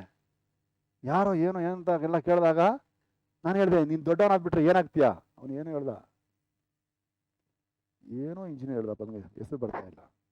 ಅವ್ರ ಸ್ಕೂಲಲ್ಲಿ, ಗೌರ್ಮೆಂಟ್ ಸ್ಕೂಲಲ್ಲಿ ಯಾರೋ ಡಿಪಾರ್ಟ್ಮೆಂಟಿಂದ ಬಂದಿದ್ದಾರೆ. ಅವನು ಆ ಹುಡುಗ ಅದೆಲ್ಲ 2 ದಿವಸ ಕ್ಲಾಸ್ಗೆ ಹೋಗಿದ್ದಾನೆ. ಅವನು ಮೊಬೈಲಲ್ಲಿ ಅದು ಮಾಡಿ ಒಂದು ಏರೋಪ್ಲೇನ್ ಮಾಡಿಬಿಟ್ಟಿದ್ದಾನೆ. ಆ ಹುಡುಗ, ಆ ಸೈಕಲ್ ಶಾಪ್ ಅವ್ರ ಮಗ, ಬರೀ ಮೊಬೈಲಲ್ಲಿ ಆಪ್ರೇಟ್ ಮಾಡಿ ಒಂದು ಏರೋಪ್ಲೇನು. ಏನೋ ಇಂಜಿನಿಯರ್. ನಾನು ಸುಸ್ತಾಗ್ಬಿಟ್ಟೆ. ಗೌರ್ಮೆಂಟ್ ಸ್ಕೂಲಲ್ಲಿ ಓದುವ ಮಕ್ಕಳು 10 ವರ್ಷದಲ್ಲಿ ಏನೇನೋ ಕಲ್ತ್ಬಿಟ್ಟು ಏನೇನೋ ಆಗ್ತಿದ್ದಾರೆ. ನೀನು 100 ವರ್ಷ ಸಭೆಯಲ್ಲಿ ಕೂತ್ಕೊಂಡು ಕಲಿತಾ ಇದೀಯಾ, ಏನು ಗೊತ್ತಾಗ್ತಿಲ್ಲ, ಏನೂ ಆಗ್ತಾ ಇಲ್ಲ. ಒಂದು ಪ್ರಾರ್ಥನೆ ಮಾಡಿ ಅಂದ್ರೆ ಗಡಗಡ ಅಂತ ಆಡ್ತೀಯ. ಒಂದು 5 ನಿಮಿಷ ಮಾತಾಡಿ ಅಂತ ಹೇಳಿದ್ರೆ ನಿಮಗೆ ಜ್ವರನೇ ಬಂದ್ಬಿಡ್ತಾ ಇದೆ. ಏನು ಆಗ್ತಾ ಇದೆ? ಯಾಕೆ? ನೀನು ಏನು ಕಲ್ತ್ಕೊಳ್ತಾ ಇಲ್ಲ. ಎಲ್ಲಿ ಬರ್ತಾ ಇದೆ? ಯಾವ್ದನ್ನ ಮಿಸ್ ಮಾಡ್ಕೊಳ್ತಾ ಇದೀಯಾ? ದೇವರ ವಾಕ್ಯವನ್ನು ಕೇಳುವುದರಲ್ಲಿ ನಿನಗೆ ತಾಳ್ಮೆ ಇಲ್ಲ, ಸಹನೆ ಇಲ್ಲ. ಅದರಲ್ಲಿ ಜೀವ ಇದೆ, ಅದನ್ನು ಬುದ್ಧಿಯಾಗಿ ನಾವು ಉಪಯೋಗಿಸಬೇಕು. ಮೀನು ಶ್ರೇಷ್ಠವಾದ ಆಹಾರ, ಅದನ್ನು ಅವಸರಪಟ್ಟು ತಿಂದ್ರೆ ಅದೇ ನಿನ್ನ ಕೊನೆ ದಿನ ಆಗಿರುತ್ತೆ. ಅರೆ, ಮೀನನ್ನು ನಿಧಾನವಾಗಿ, ಬರೀ ನೀನು ಹಲ್ಲು ಮಾತ್ರ ಯೂಸ್ ಮಾಡಿ ತಿನ್ಬಾರ್ದು. ನೀನು ನಾಲಿಗೆಯನ್ನು ಯೂಸ್ ಮಾಡಿ, ನಾಲಿಗೆ ಅಲ್ಲೇ ಚೀವ್ ಮಾಡ್ತಾ ಇರ್ಬೇಕು, ನಾಲಿಗೆ ಮಾಡ್ಬೇಕು, ರೌಂಡ್ ಹೊಡಿತಾ ಇರ್ಬೇಕು, ಮುಳ್ಳು ಎಲ್ಲಿದೆ ಎಲ್ಲ ನೋಡಿ ತಿನ್ಬೇಕು. ನೀನು ಅವಸರ ಪಟ್ಟು ತಿನ್ಬಿಟ್ರೆ ನೀನು ಅವತ್ತೇ ಸ್ಮಶಾನಕ್ಕೆ ಸೇರ್ತೀಯ. ನಿಧಾನವಾಗಿ ತಿನ್ಬೇಕು, ಅವಸರ ಪಡಬಾರ್ದು. ಯಾಕಂದ್ರೆ ನನ್ನ ಮನೆ ಮುಂದೆ ಬ್ಯಾಚುಲರ್ಸ್, ಮಹಿಳೀಸು, ಜನ್ಮದಿಂದ ಹುಟ್ಟಿದಿಂದ ಮೀನು ತಿಂದವರು 4 ಜನ ಒತ್ಕೊಂಡು ಹೋದ್ರು. ಮಾತಾಡ್ತಾ ಮೀನು ತಿಂದ್ಬಿಟ್ಟು ಅದು ಹೋಗಿ ಗಂಟ್ಲೆ ಹೋಗಿ ಹಿಂಗೆ ಚುಚ್ಕೊಂಡ್ಬಿಟ್ಟಿದೆ. ಗಂಟ್ಲಲ್ಲಿ ಕೈ ಬಿಡಕ್ಕಾಗ್ತಾ ಇಲ್ಲ, ತೆಗ್ಗಕ್ಕಾಗ್ತಾ ಇಲ್ಲ, ಅವ್ನ ಪ್ರಾಣ ಹೋಗ್ತಾ ಇದೆ. ಯಾಕೆಂದ್ರೆ ಅವಸರ, ತಾಳ್ಮೆ ಇಲ್ಲ. ಇವತ್ತು ಲೋಕದಲ್ಲಿ ಎಷ್ಟೋ ಕ್ರೈಸ್ತರು ಹಾಳಾಗೋಗುತ್ತೇನು? ಒಂದೇ ಸತ್ಯವೇದ, ಒಂದೇ ವಿಷಯ, ಆದರೆ ಅವ್ರು ತಪ್ಪಾಗಿ ತಿಳ್ಕೊಂಡಿದ್ದಾರೆ. ಯಾಕೆ? ಸತ್ಯದ ಏನು ಬರ್ಸಿದೆ, ಏನು ಸಾರಲ್ಪಡ್ತಿದೆ ಗಮನಿಸಿ ಕೇಳಕ್ಕೇನಿಲ್ಲ, ಸಹನೆ ಇಲ್ಲ. ಎಷ್ಟೋ ಭಾಷೆಗಳು ಸತ್ಯ ಗೊತ್ತಾಗ್ತಾ ಇಲ್ಲ. ಅವರವರ ತಾಯಿ ಭಾಷೆಯಲ್ಲಿ ದೇವರು ಬರ್ಸಿಕೊಟ್ಟಾದ್ರು ಕೂಡ ಅದನ್ನು ತಿಳ್ಕೊಳಕ್ಕೆ ಅವ್ರ ಕಣ್ಣು ಬೆಳಗ್ತಾ ಇಲ್ಲ. ಇಸ್ರಾಯೇಲೇ ಕೇಳು, ನಿನ್ನ ದೇವರ ಕರ್ತನು ಒಬ್ಬನೇ ಅಂತ ಹೇಳುವಾಗ ಅದನ್ನು ಅರ್ಥ ಮಾಡಿಕೊಳ್ಳು ಕೂಡ ಅವರಿಗೆ ಅರಿವಾಗ್ತಾ ಇಲ್ಲ. ಯಾಕೆ? ದೇವರ ವಾಕ್ಯವನ್ನು ಕೇಳುವುದರಲ್ಲಿ ದೀರ್ಘ ಶಾಂತಿ ಇಲ್ಲ. ಇದರಿಂದ ಅವರು ಮೋಸ ಆಗ್ತಾರೆ, ಅವರು ಕೂಡರಾಗ್ತಾರೆ, ಇವರು ಕೂಡರಾಗಿ ಬೇರೆಯವರನ್ನು ಕೂಡರಾಗಿ ಹಳ್ಳದಲ್ಲಿ ಬೀಳಿಸುವರಾಗ್ಬಿಡ್ತಾರೆ. ದೇವರ ವಾಕ್ಯವನ್ನು ಕಲಿಯುವುದರಲ್ಲಿ ತಾಳ್ಮೆ ಇಲ್ಲ. ಆದ್ರಿಂದಲೇ ಇಲ್ಲಿ ಪೌಲ್ ಹೇಳ್ತಾನೆ, ಯಾಕೆಂದ್ರೆ ಯಹೂದರಲ್ಲಿ ಎಲ್ಲ ಆಚಾರ ವಿಧವನ್ನು ಚೆನ್ನಾಗಿ ಬಲವೈತಿ, ನನ್ನ ಮಾತುಗಳನ್ನು ಸಹನೆಯಿಂದ ಕೇಳಬೇಕೆಂದು ಬೇಡಿಕೊಳ್ತೇನೆ. ನಾನು ಏನ್ ಹೇಳ್ತೀನಿ, ಸ್ವಲ್ಪ ಹೊತ್ತು ನಿಧಾನ ಕೇಳಪ್ಪ, ಆಮೇಲೆ ನೀನು ಪ್ರಶ್ನೆ ಹಾಕು. ನಾನು ಹಂಗೆ ಹೇಳ್ತೀನಿ, ನಿಮ್ಗೇನೋ ಪ್ರಶ್ನೆ ಇದೆಯಾ? ನಿಮ್ಮ ಪ್ರತಿಯೊಂದು ಪ್ರಶ್ನೆಗೆ ಉತ್ತರ ಕೊಡ್ತೀನಿ, ಬೇಕಾದ್ರೆ ಪೇಪರ್ ಇಟ್ಕೊಳ್ಳಿ, ಕ್ವಶನ್ ನಂಬರ್ 1, 2, 3 100 ಬರ್ಕೋ. ಎಲ್ಲಕ್ಕೂ ನಾನು ಉತ್ತರ ಕೊಡಿ ಮನೆ ಹೋಗಲ್ಲ. ಆದ್ರೆ ನಾನು ಹೇಳುವಾಗ ಫಸ್ಟ್ ಸ್ವಲ್ಪ ಏನ್ ಮಾಡು, ಗಮನಿಸಿ ಕೇಳು. ಎಲ್ಲಕ್ಕೂ ಏನ್ ಮಾಡಬೇಡ, ಇಂಟ್ರಪ್ಟ್ ಮಾಡಬೇಡ, ಅಡ್ಡ ಏನು ಮಾತಾಡಬೇಡ. ನಿನ್ನ ಮೆದುಳು ಸ್ವಲ್ಪ ಯೋಚಿಸ್ಗೆ ಸ್ವಲ್ಪ ಸಮಯ ಕೊಡು. ದೇವರ ವಾಕ್ಯವನ್ನು ತಾಳ್ಮೆಯಿಂದ ಕಲಿಯಿರಿ. ದೇವರ ವಾಕ್ಯ ಎಲ್ಲವೂ ಸರಿಯಾಗಿ ಬರೆಸಿದೆ. ಸರಿಯಾದ ಕಾಂಟೆಕ್ಸ್ಟ್ ಇಂದ, ಸರಿಯಾದ ಬುದ್ಧಿವಂತಿಕೆಯಿಂದ ಒಬ್ಬ ಬೇಡ ಓದಬೇಕು. ಅಲ್ಲಿ ತಂದೆ ಎಂಬ ಪದ ಇದೆ. ಆದ್ರಿಂದ ತಂದೆ ಅಂತ ಪದ ಇರುವುದರಿಂದ ಅದರ ಅರ್ಥ ಏನು? ಅಂದ್ರೆ ಅರ್ಥ ಏನು? ಜನ ಪ್ರಶ್ನೆ ಮಾಡಲ್ವಾ? ಯೇಸುಸ್ವಾಮಿಗೆ ತಂದೆ ಇದ್ರೆ ಅವ್ರು ಯೇಸುಸ್ವಾಮಿಗೆ ತಾಯಿ ಯಾರು ಹಾಗಾದ್ರೆ? ಯೇಸುಸ್ವಾಮಿಗೆ ದೇವರಿಗೆ ಹೆಂಡತಿ ಯಾರು ಹಾಗಾದ್ರೆ? ಇದೆಲ್ಲ ಮೂರ್ಖತನವಾದ ಕಾರ್ಯಗಳು. ಅರಿವಿನಿಂದ ಯೋಚನೆ ಓದಬೇಕು. ಅಲ್ಲಿ ಏನು ತಂದೆ ಅಂದ್ರೆ ಏನು, ಮಗ ಅಂದ್ರೆ ಏನು, ಅರಿವಿಲ್ಲದೆ ಮಾತಾಡ. ಯಾಕಂದ್ರೆ ಇವರು ತಂದೆ ಆಗಿರೋದ್ರಿಂದ ದೇವ್ರು ಕೂಡ ಹಂಗೆ ಅನ್ಸ್ಬೋದು. ಇವ್ರಿಗೂ ಒಬ್ಬ ಮಗ ಇದ್ದಾವಲ್ಲ, ನನ್ನ ಮಗ ಬೇರೆ ಬೇರೆ ಅಲ್ವಾ, ನನ್ನ ಆಧಾರ್ ಕಾರ್ಡ್ ಬೇಡ, ಅವನ ಆಧಾರ್ ಬೇಡ ಅಲ್ವಾ, ಆದ್ರೆ ಅದೇ ನೆನಪಲ್ಲಿ ಇರ್ತಾರೆ. ದೇವರ ವಾಕ್ಯವನ್ನು ಸರಿ ಗಮನಿಸಿ ಅರ್ಥ ಮಾಡಿಕೊಳ್ಳೋದಿಲ್ಲ. ಆತ್ಮ ಸ್ವರೂಪನಾಗಿರುವ ದೇವರನ್ನೇ ತಂದೆ ಅಂತಲೂ, ಶರೀರದಲ್ಲಿ ಬಂದ ಈ ದೇವರನ್ನೇ ಮಗ ಅಂತ ಕರೆಸಲ್ಪಡ್ತಾನೆ. ಈ ಒಂದು ಸಾಧಾರಣ ಒಂದು ನಾಲೆಡ್ಜ್ ಇಲ್ಲದೆ ಮೋಸ ಆಗ್ತಾರೆ. ಒಬ್ಬನೇ ಸತ್ಯದೇವರನ್ನು ತಿಳಿಸಕ್ಕೆ ಕಲ್ಸಕ್ಕೆ ಗೊತ್ತಿಲ್ಲ ಹೋಗ್ತಾರೆ. ಯಾಕಂದ್ರೆ ದೇವರ ವಾಕ್ಯವನ್ನು ಸರಿಯಾಗಿ ಕೇಳಿಸಿಕೊಳ್ಳೋದಿಲ್ಲ, ಅದನ್ನು ಗಮನಿ ಕೇಳಕ್ಕೆ ಪುರುಸೊತ್ತಿಲ್ಲ. ಏನ್ ಮಾಡ್ತಾರೆ, ಸಾಕು ಸಾಕು ಸಾಕು ಅಂತ ಹೇಳಿ ಬೈಬಲ್ ಮುಚ್ಚಿಬಿಡಕ್ ನೋಡ್ತಾರೆ. ಯಾಕೆ? ರಕ್ಷಣೆ ಆಗೋದಕ್ಕೆ ಭಾಗ್ಯ ಕೊಡಲ್ಪಟ್ಟಿಲ್ಲ. ದೇವ ಜನರೇ, ಇದು ಎಷ್ಟು ದೊಡ್ಡ ಅದ್ಭುತವಾದ ಪುಸ್ತಕ ಗೊತ್ತಾ? ಈ ಭೂಮಿಯಲ್ಲಿ ಎಂತ ಮೂರ್ಖನನ್ನು ರಕ್ಷಿಸುವುದಕ್ಕೆ, ಎಂತ ಪಾಪಿಯನ್ನು ಬಿಡಿಸುವುದಕ್ಕೆ, ಎಂತ ಸೈತಾನನ ಮಗನನ್ನು ಕೂಡ ಪರಲೋಕಕ್ಕೆ ಸೇರಿಸುವುದಕ್ಕೆ ಈ ಬೈಬಲ್ ಶಕ್ತವಾಗಿದೆ. ಅವನು ಸಹನೆಯಿಂದ ಈಗ ಕಿವಿ ಕೊಟ್ರೆ ಅಲ್ಲಿ ಏನ್ ಹೇಳುತ್ತೆ, ಒಂದು 10 ನಿಮಿಷ ಗಮನಿಸಿ ಕೇಳು, ನಿನ್ನ ಕಣ್ಣುಗಳು ಬೆಳಗ್ಬಿಡ್ತದೆ, ನಿಮಗೆ ಬಿಡುಗಡೆ ಆಗ್ಬಿಡ್ತದೆ. ಇವತ್ತು ಎಷ್ಟೋ ಜನರು ಯಾಕೆ ಸಭೆಗೆ ಬರಲ್ಲ ಗೊತ್ತಾ? ನಮಗೆ ಅಲ್ಲೆಲ್ಲ ಕೂತ್ಕೊಂಡು ಆ ಪ್ರಸಂಗ ಎಲ್ಲ ಕೇಳಕ್ಕೆ ನಮಗೆ ಟೈಮ್ ಇಲ್ಲ, ನಮಗೆ ಪುರ್ಸೊತ್ತಾಗಲ್ಲ, ಪಾಸ್ಟ್ ಬಿಟ್ಬಿಡ್ತಾರ, ಎಷ್ಟು ಉದ್ದ ಪ್ರಸಂಗ ಮಾಡ್ತಾರೆ, ಇದಕ್ಕೆಲ್ಲ ನಮಗೆ ಟೈಮ್ ಇಲ್ಲ. ಬೇರೆಲ್ಲ ಟೈಮ್ ಇದೆಯಾ? ಅದೆಲ್ಲ ಟೈಮ್ ಇದೆ. ಆದ್ರೆ ದೇವರ ವಾಕ್ಯ ಕೇಳುವುದಕ್ಕೆ ನಮಗೆ ದೀರ್ಘ ಶಾಂತಿ ಇಲ್ಲ. ಬೇರೆಲ್ಲ ಕಡೆ ಇರ್ತಾರೆ, ಆದ್ರೆ ಇಲ್ಲಿ ಮಾತ್ರ ಯಾಕಿಲ್ಲ? ಯಾಕೆಂದ್ರೆ ರಕ್ಷಣೆಯಲ್ಲಿ 2ನೇದು ಔಟ್. ಅವರು ದೇವರ ವಾಕ್ಯವನ್ನು ಕಲಿಯುವುದರಲ್ಲಿ ಆಸಕ್ತಿ ಇಲ್ಲ. ಯೇಸು ಸ್ವಾಮಿ ಪ್ರಸಂಗ ಮಾಡಿದಾಗ 1 ದಿನ ಅಲ್ಲ, 2 ದಿನ ಅಲ್ಲ, 3 ದಿನ ಆದ್ರೂ ಯೇಸು ಪ್ರಸಂಗ ಮಾಡಿದ್ದಾರೆ. ಜನ ಎಲ್ಲ ನಿದ್ದೆ ಮಾಡದೆ, ಊಟ ಮಾಡದೆ ಅಂತ ಕಿವಿಯೆಲ್ಲ ಮೈಯೆಲ್ಲ ಕಿವಿಯಾಗಿ ದೇವರ ಕಡೆ. ಯೇಸು ಸ್ವಾಮಿಗೆ ಅರ್ಥ ಆಯ್ತು, ಇವ್ರು ಪಾಪ ತುಂಬಾ ದಿನದಿಂದ ಏನ್ ಮಾಡಿಲ್ಲ, ಊಟ ಮಾಡಿಲ್ಲ, ಇವ್ರು ತುಂಬ ಇವರಿಗೆ ಆಹಾರ ಕೊಡಿ ಅಂತ ಹೇಳಿದ್ರು. ಅವ್ರು ಯಾರು? ಯೇಸು ಸ್ವಲ್ಪ ನೀರು ಕೊಡ್ಕೊಂಡ್ಬರ್ತೀನಿ, ಸ್ವಲ್ಪ ಊಟ ಮಾಡ್ಕೊಂಡ್ಬರ್ತೀನಿ ಯಾರು ಹೇಳಿಲ್ಲ. ಯಾಕಂದ್ರೆ ಅವರು ಮನಸಾರೆ ಯೇಸು ಸ್ವಾಮಿಯ ವಾಕ್ಯವನ್ನು ಕೇಳುವವರಾಗಿದ್ದರು. ಸೊ ಸಭೆಯಲ್ಲಿ ವಾಕ್ಯವನ್ನು ಕೇಳುವಾಗ ಎಷ್ಟು ಜನ ದೇವರ ವಾಕ್ಯವನ್ನು ಪ್ರೀತಿಯಿಂದ ಕೇಳ್ತಿದ್ದಾರೆ, ಎಷ್ಟು ಜನ ಆಲಸ್ಯದಿಂದ, ಆಕಳಿಕೆ, ಬೇಸರಿಕೆ, ತೂಕಡಿಕೆ, ಯಾರೆಲ್ಲ ಸೈತಾನ ಆತ್ಮದಿಂದ ನಿಂತ್ಕೊಳ್ತಾರೆ, ಯಾರೆಲ್ಲ ದೇವರ ವಾಕ್ಯವನ್ನು ತುಂಬಾ ಭಕ್ತಿಯಾಗಿ ಕೇಳಿಸಿಕೊಳ್ಳುವುದರಲ್ಲಿ ದೀರ್ಘಶಾಂತಿಯಾಗಿದ್ದಾರೆ ಅಂತ ಕರ್ತ ನೋಡ್ತಿರ್ತಾನೆ. ನೀನು ಏನ್ ಮಾಡ್ತೀಯಾ? ನಿನ್ನ ಸಂತತಿ ಅದನ್ನು ಫಾಲೋ ಮಾಡುತ್ತದೆ. ನೀನು ದೇವರ ವಾಕ್ಯದ ಮುಂದೆ ಹೇಗೆ ನಡುಗಿ ಅಥವಾ ಚಿತ್ತ ಮಾಡುವಲ್ಲಿ ಆನಂದ ಪಡುವನಾಗಿರ್ತೀಯ, ನಿನ್ನ ಸಂತತಿ ನೀನು ಹೇಳ್ದೇನೆ ಅದನ್ನು ಮಾಡ್ತಾ ಇರ್ತದೆ. ಯಾಕಂತ ಹೇಳಿದ್ರೆ ನಿನ್ನ ಸಂತತಿ ನಿನ್ನ ಹೊಟ್ಟೆಯಲ್ಲೇ ಇರೋದು, ನಿನ್ನ ಸಂತತಿ ಫಲ ನಿನ್ನ ಹೊಟ್ಟೆಯಲ್ಲೇ ಇರೋದು. ನೀನು ಏನ್ ಮಾಡ್ತೀಯ ಅದಂಗೆ ಆಗುತ್ತೆ. ದೇವರ ವಾಕ್ಯವನ್ನು ಸಹನೆಯಿಂದ ಕೇಳುವುದರಲ್ಲಿ ದೀರ್ಘಶಾಂತಿ ತೋರಿಸಬೇಕು. ಅವರೇ ಸತ್ಯ ಅನ್ಕೊಳ್ತಾರೆ. ಸತ್ಯವನ್ನು ತಿಳಿಯುವಿರಿ, ಸತ್ಯವನ್ನು ನಿಮ್ಮನ್ನು ನೋಡುವುದು. ಆಮೇಲೆ ಸತ್ಯವನ್ನು ತಿಳಿಯುವುದೇನು? ಸತ್ಯವನ್ನು ಕೇಳಿಕೊಳ್ಳಿರಿ, ಕೇಳಿಕೊಳ್ಳುವುದರಲ್ಲಿ ದೀರ್ಘಶಾಂತಿಯಾಗಿರ್ರಿ. ಯಾಕಂದ್ರೆ ಈ ಸತ್ಯದಲ್ಲಿ ಇಲ್ಲದೇ ಇರೋ ಒಂದು ಉತ್ತರ ಇಲ್ಲ. ಕ್ರೈಸ್ತರಿಗೆ ಉತ್ತರಿಸ ಇಲ್ಲ ಒಂದು ಇಲ್ಲಿ ವಿಷಯ ಇಲ್ಲ. ಎಲ್ಲವೂ ಈ ಸತ್ಯದಲ್ಲಿದೆ, ಎಲ್ಲ ಇದ್ರಲ್ಲಿ ಬಳಸಲ್ಪಟ್ಟಿದೆ. ನೀನು ನಿಧಾನವಾಗಿ ಅವಸರ ಪಡದೆ ನೀನು ಕೇಳಿಸಿಕೊಂಡ್ರೆ, ಓದಿದ್ರೆ ನಿನಗೆ ಉತ್ತರ ಸಿಗುತ್ತದೆ. ಆದ್ರಿಂದಲೇ ಅನೇಕರು ಈ ಸತ್ಯವೇದಕ್ಕೆ ವಿರುದ್ಧವಾಗಿಯೂ, ಯೇಸು ಸ್ವಾಮಿಗೆ ವಿರೋಧವಾಗಿಯೂ, ಸಭೆಗೆ ವಿರೋಧವಾಗಿಯೂ, ಸತ್ಯಕ್ಕೆ ವಿರೋಧವಾಗಿಯೂ ಹೊರಗೆ ನಿಂತ್ಕೊಳ್ತಾರೆ. ಯಾಕೆ? ದೇವರ ವಾಕ್ಯವನ್ನು ಕೇಳಿಸಿಕೊಳ್ಳೋದಕ್ಕೆ ಅವರಿಗೆ ಪುರುಸೊತ್ತಿಲ್ಲ, ಅವ್ರ ಮನಸ್ಸು ದೇವರನ್ನು ಪ್ರೀತಿಸ್ತಾ ಇಲ್ಲ. ಹೀಗಾಗಿ ದೀರ್ಘ ಶಾಂತಿಯನ್ನು ತಳ್ಳಿಬಿಡುವುದರಿಂದ ಅವ್ರ ರಕ್ಷಣೆ ಮೋಸ ಆಗ್ತಿದೆ. ಹಾಗಾಗಿ 2ನೇ ಪಾಯಿಂಟ್, ದೇವರ ವಾಕ್ಯವನ್ನು ಧ್ಯಾನಿಸಿ ಕೇಳುವುದರಲ್ಲಿ ದೀರ್ಘ ಶಾಂತಿಯನ್ನು ರಕ್ಷಣೆ ಎಂದು ಎಣಿಸಿಕೊಳ್ಳಬೇಕು. தேவசனத்தை தியானித்து கேட்பதில் பொறுமையை ರಕ್ಷಿಪ್ಪಾಗ ಎಣ್ಣ ವೇಂಡುಂ.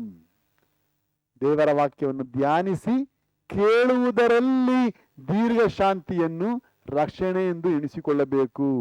ವಿಶ್ವಾಸಿಯೇ, ನಿನ್ನ ಜೀವನದ ಅತಿ ಮುಖ್ಯ ಭಾಗ ಕರ್ತನ ಸನ್ನಿಧಿಯಲ್ಲಿ ಬಂದು ಕೇಳಿಸಿಕೊಳ್ಳೋದಕ್ಕೆ ನಿನ್ನ ಕಿವಿನೊಪ್ಪಿಸಿಕೊಡಬೇಕು.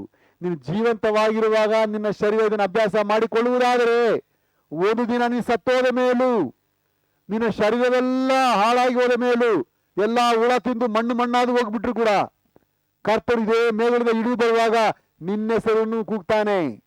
ಯಾರ್ಯಾರಿಗೆ ಜೀವಂತ ಕಾಲದಲ್ಲಿ ಕೇಳಿಸಿಕೊಳ್ಳುವ ಅಭ್ಯಾಸ ಇರ್ತದೋ ಅವರ ಆತ್ಮವನ್ನು ಯೇಸು ಕರೆಯುವಾಗ ಅವರು ಅಲ್ಲಿಂದ ಎದ್ಬಿಡ್ತಾರೆ. ಮಣ್ಣಿನಲ್ಲಿ ಊತಲ್ಪಟ್ಟವನು ಮಣ್ಣಿಂದ ಎಬ್ಬಿಸಲ್ಪಡ್ತಾನೆ, ನೀರಿನಲ್ಲಿ ಬಿದ್ದವನು ನೀರಿನಿಂದ ಎಬ್ಬಿಸಲ್ಪಡ್ತಾನೆ, ಬೆಂಕಿಯಲ್ಲಿ ಬೀಳಲ್ಪಟ್ಟವನು ಬೆಂಕಿಯಿಂದ ಎಬ್ಬಿಸಲ್ಪಡ್ತಾನೆ. ಎಲ್ಲೆಲ್ಲಿ ಬಿದ್ದೋ ಅವರೆಲ್ಲ ಅಲ್ಲಿಂದ ಎಬ್ಬಿಸ್ಬಿಡ್ತಾರೆ. ಯಾಕಂದ್ರೆ ಜೀವಂತವಾಗಿದ್ದ ದಿನಗಳಲ್ಲಿ ಏನ್ ಮಾಡಿದವರು? ದೇವರ ವಾಕ್ಯನು ಧ್ಯಾನಿಸಿ ಕೇಳುವುದರಲ್ಲಿ ದೀರ್ಘಶಾಂತಿ ಮಾಡಿದವರು. ಅವರು ರಕ್ಷಣೆ ನಿಂತ್ಕೊಳ್ತಾರೆ. ಮೊದಲಾಗಿ ರೋಮಾಪುರದವರಿಗೆ 12ನೇ ಅಧ್ಯಾಯ 12ನೇ ವಚನ. ರೋಮರ್ ಕೇಳಿದ ನಿರುಬಂ 12ಾம் அதிகாரம் 12ாம் ವಚನ. Romans 12th chapter 12th verse, page number 193. நம்பிக்கையிலே சந்தோஷமாயிருங்கள், நம்பிக்கையிலே சந்தோஷமாயிருங்கள், உபத்திரவத்திலே பொறுமையாயிருங்கள், உபத்திரவத்திலே பொறுமைಯಾயிருங்கள், ಜಪத்திலே ಉறுதிಯಾய் ತರಿತಿರುங்கள். ಜಪத்திலே ಉறுதிಯಾಗಿ ತರಿತಿರುங்கள். ಕ್ರೈಸ್ತರು ನಿರೀಕ್ಷಿಸುವ ಮಹಾಪದವಿಯನ್ನು ನೆನೆಸಿ ಉಲ್ಲಾಸವಾಗಿರ್ರಿ. ಉಪದ್ರವದಲ್ಲಿ ಸೈರಣೆ ಉಳ್ಳವರಾಗಿರ್ರಿ. ಬೇಸರಗೊಳ್ಳದೆ ಪ್ರಾರ್ಥನೆ ಮಾಡ್ರಿ. ಕ್ರೈಸ್ತರು ನಾವ್ ಯಾರು ಗೊತ್ತಾ? ಯೇಸು ಸ್ವಾಮಿ ಹಾಗೆ ಈ ಲೋಕವನ್ನು ದಾಟಿ ಕರೆಯಲ್ಪಟ್ಟವರು. ಯೇಸು ಸ್ವಾಮಿಯ ಜೀವಿತದಲ್ಲಿ ಒಂದು ಶಿಲುಬೆಯ ಜೀವಿತವಿದೆ. ಶಿಲುಬೆಯ ಮರಣವನ್ನು ಹಾದು ಹೋಗಬೇಕಾದ ಮಾರ್ಗವಿದೆ. ಆತನ ಸಮಾಧಿ ಸೇರಬೇಕಾದ ಒಂದು ಕಾರ್ಯವಿದೆ. ಅದನ್ನು ಗೆದ್ದು ಬಂದರು. ನಾನು ಲೋಕವನ್ನು ಜಯಿಸಿದ್ದೇನೆ. ಉಪದ್ರವ ಏನು? ಆತನು ಮಾಡಿದ ಅಯೋಗ್ಯತನಕ್ಕಾಗಿ ಆತನ ಶಿಲುಬೆಯಲ್ಲಿ ಹಾಕ್ಲಿಲ್ಲ. ಆತನು ಮಾಡಿದ ಅಪರಾಧಗಳನ್ನು ನೆನೆಸಿ ಆತನಿಗೆ ಶಿಕ್ಷೆ ಕೊಡಲಿಲ್ಲ. ಆತನು ಒಳ್ಳೆಯವನಾದುದರಿಂದ, ಆತನು ನೀತಿ ಉಳ್ಳವನಾದುದರಿಂದ, ಆತನು ದೇವರಾಗಿ ತನ್ನನ್ನು ಪ್ರೂವ್ ಮಾಡಿದ್ರಿಂದ ಸೈತಾನಿಗೆ ಇಷ್ಟವಾಗಲಿಲ್ಲ. ಆದ್ರಿಂದ ಅನೇಕ ಶತ್ರುಗಳು ಯೇಸು ಸ್ವಾಮಿಗೆ ವಿರುದ್ಧವಾಗಿದ್ದರು. ಯೇಸು ಸ್ವಾಮಿ ಅನ್ಯಾಯವಾಗಿ ಉಪದ್ರವಕ್ಕೆ ಒಳಗಾದರು. ಆ ಉಪದ್ರವದಲ್ಲಿ ಯೇಸು ಸ್ವಾಮಿ ಟೆನ್ಷನ್ ಆಗಲಿಲ್ಲ. ಯೇಸು ಸ್ವಾಮಿ ಕೂಲಾಗಿ ಅದನ್ನು ಸ್ವೀಕರಿಸಿಕೊಂಡ್ರು. ಉಪದ್ರವದಲ್ಲಿ ಹೇಗೆ ಸೈರಣೆ ಆಗಿರುವುದು, ಉಪದ್ರವದಲ್ಲಿ ಹೇಗೆ ದೀರ್ಘಶಾಂತಿಯಾಗಿರುವುದು, ಸೈಲೆಂಟ್ ಆಗಿದ್ರು. ಒಬ್ಬೊಬ್ರು ಏನೆಲ್ಲ ಮಾತಾಡೋ ಗೊತ್ತಾ? ಒಬ್ರು ಯೇಸುವಿಗೆ ಕೆನ್ನೆಗೆ ಹೊಡೆದ್ರು. ಕೆನ್ನೆಗೆ ಹೊಡೆದ್ರೆ ಏನಾಗುತ್ತೆ ಯೋಚನೆ ಮಾಡಿ. ನಿಮ್ಮ ಕೆನ್ನೆಗೆ ಹೊಡೆದಾಗ ನಿಮ್ಗೆ ಹೆಂಗೆ BP ರೈಸ್ ಆಗುತ್ತೆ? ಏನೆಲ್ಲ ಮಾಡಕ್ಕಾಗ್ತೀರಾ? ಯೇಸು ಸ್ವಾಮಿ ಯಾರು? ಯೇಸು ಸ್ವಾಮಿ ತನ್ನ ಬೆರಳುಗಳಿಂದಲೇ ಸೈತಾನನನ್ನು ಓಡಿಸುವರಾದ್ರೆ ಆತನ ಕೈ ಏನೆಲ್ಲ ಮಾಡಕ್ಕೆ ಶಕ್ತವಾಗುತ್ತೆ?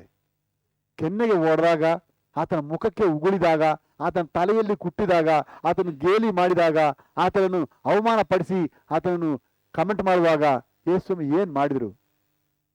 ನನಗೆ ಬಂದ ಎಲ್ಲ ಉಪದ್ರವಗಳಲ್ಲಿ ಆತನು ಸೈರಣೆಯಾಗಿದ್ರು, ದೀರ್ಘಶಾಂತಿಯಾಗಿದ್ರು.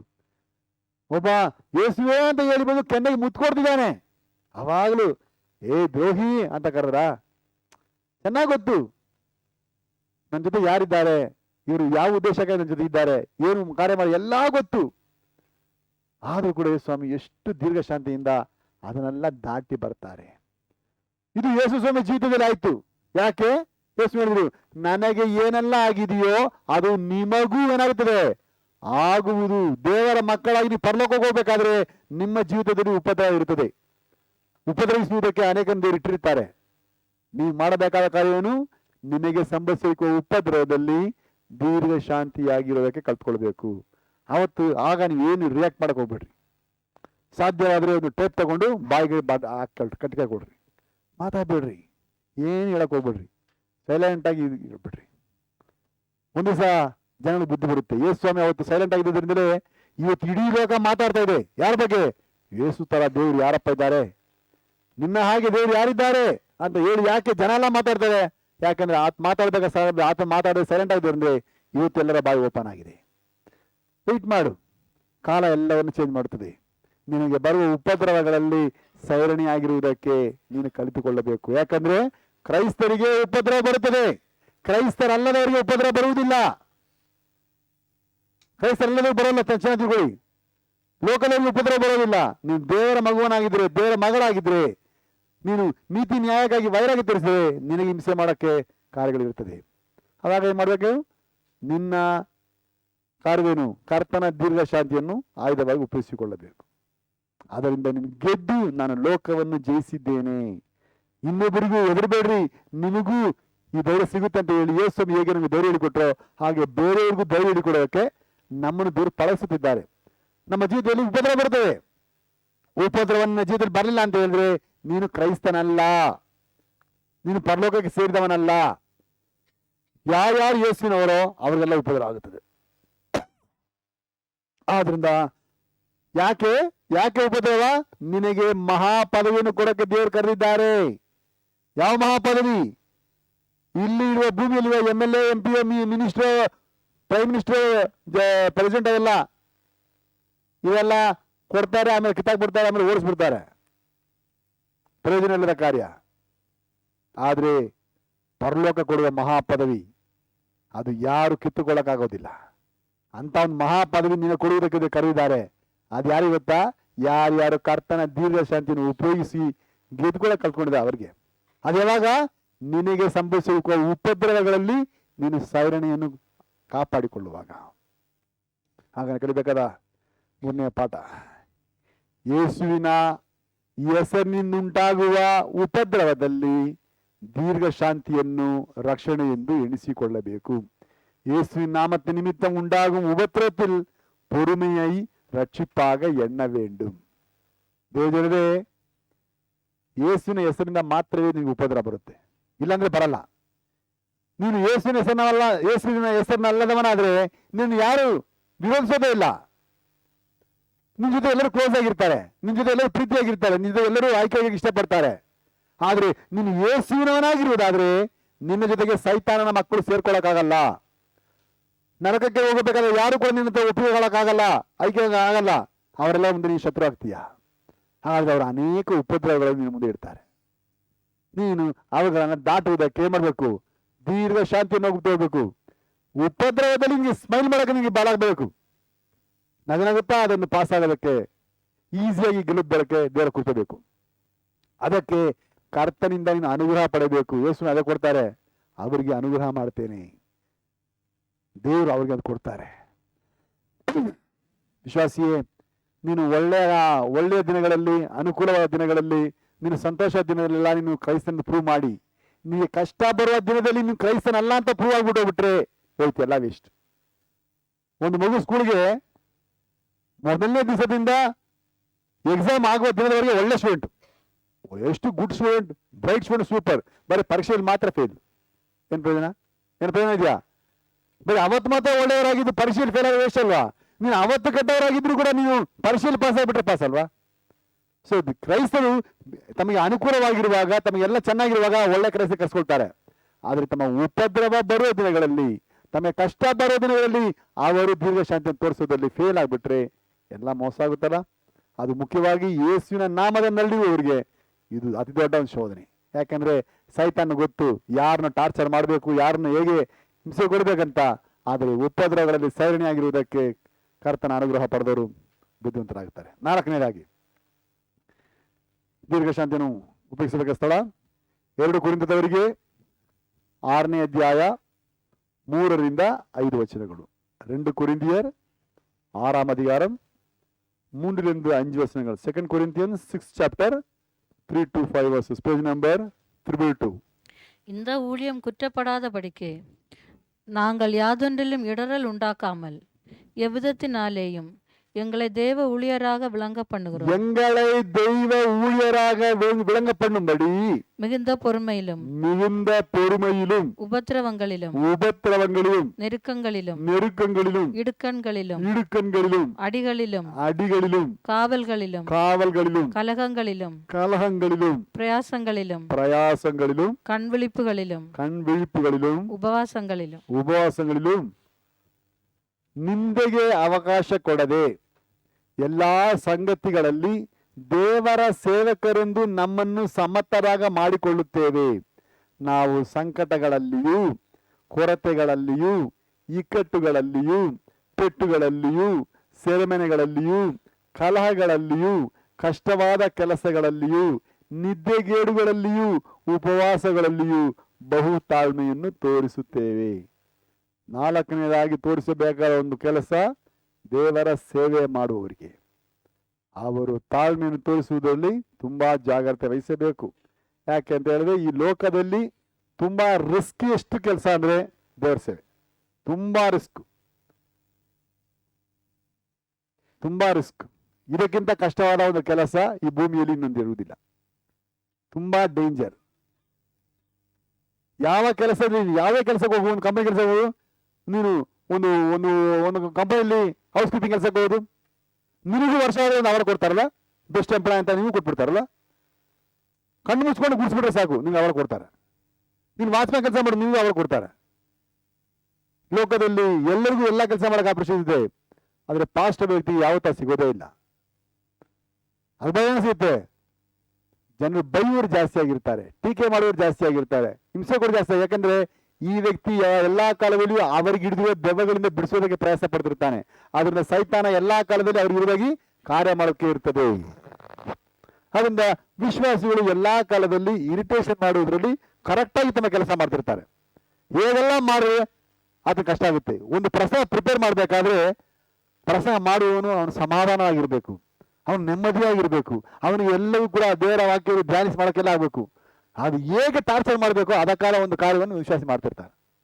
ಏನಾಗುತ್ತೆ, ಹೃದಯ ಕಳವಳಗೊಳ್ಳುತ್ತದೆ, ದೇವರ ವಾಕ್ಯ ಓದೋಕ್ಕೆ ತುಂಬಾ ಕಷ್ಟ ಆಗುತ್ತದೆ, ಮನಸ್ಸು ಚಿಂತಿಸಕ್ಕಾಗೋದಿಲ್ಲ, ದೇವರ ಶಬ್ದ ಕೇಳಿಸೋಕ್ಕಾಗೋದಿಲ್ಲ, ಬರೀ ಅವ್ರ ಮುಖವೇ ಕಾಣ್ತಾ ಇರ್ತದೆ. ಏನ್ ಮಾಡಬೇಕು? ಟೆನ್ಷನ್ ಆಗಬಾರ್ದು. ಏಸಪ್ಪ ಸ್ತೋತ್ರ ಸ್ತೋತ್ರ ಅಂತ ಹೇಳುತ್ತಾ ಎಲ್ಲವನ್ನು ಸಹನೆಯಿಂದ ಮುಂದೆ ಮುಂದೆ ನಡೆಯೋದಕ್ಕೆ ಕಾರ್ಯ ಮಾಡಬೇಕು. ಯಾಕೆ ಗೊತ್ತಾ? ವಿಶ್ವಾಸ ಯಾರು ಬೇರೆ ನೋಡ್ತಾ ಇಲ್ಲ, ನೀವೆಲ್ಲ ಯಾರು ನೋಡ್ತಾ ಇದ್ದೀರಾ?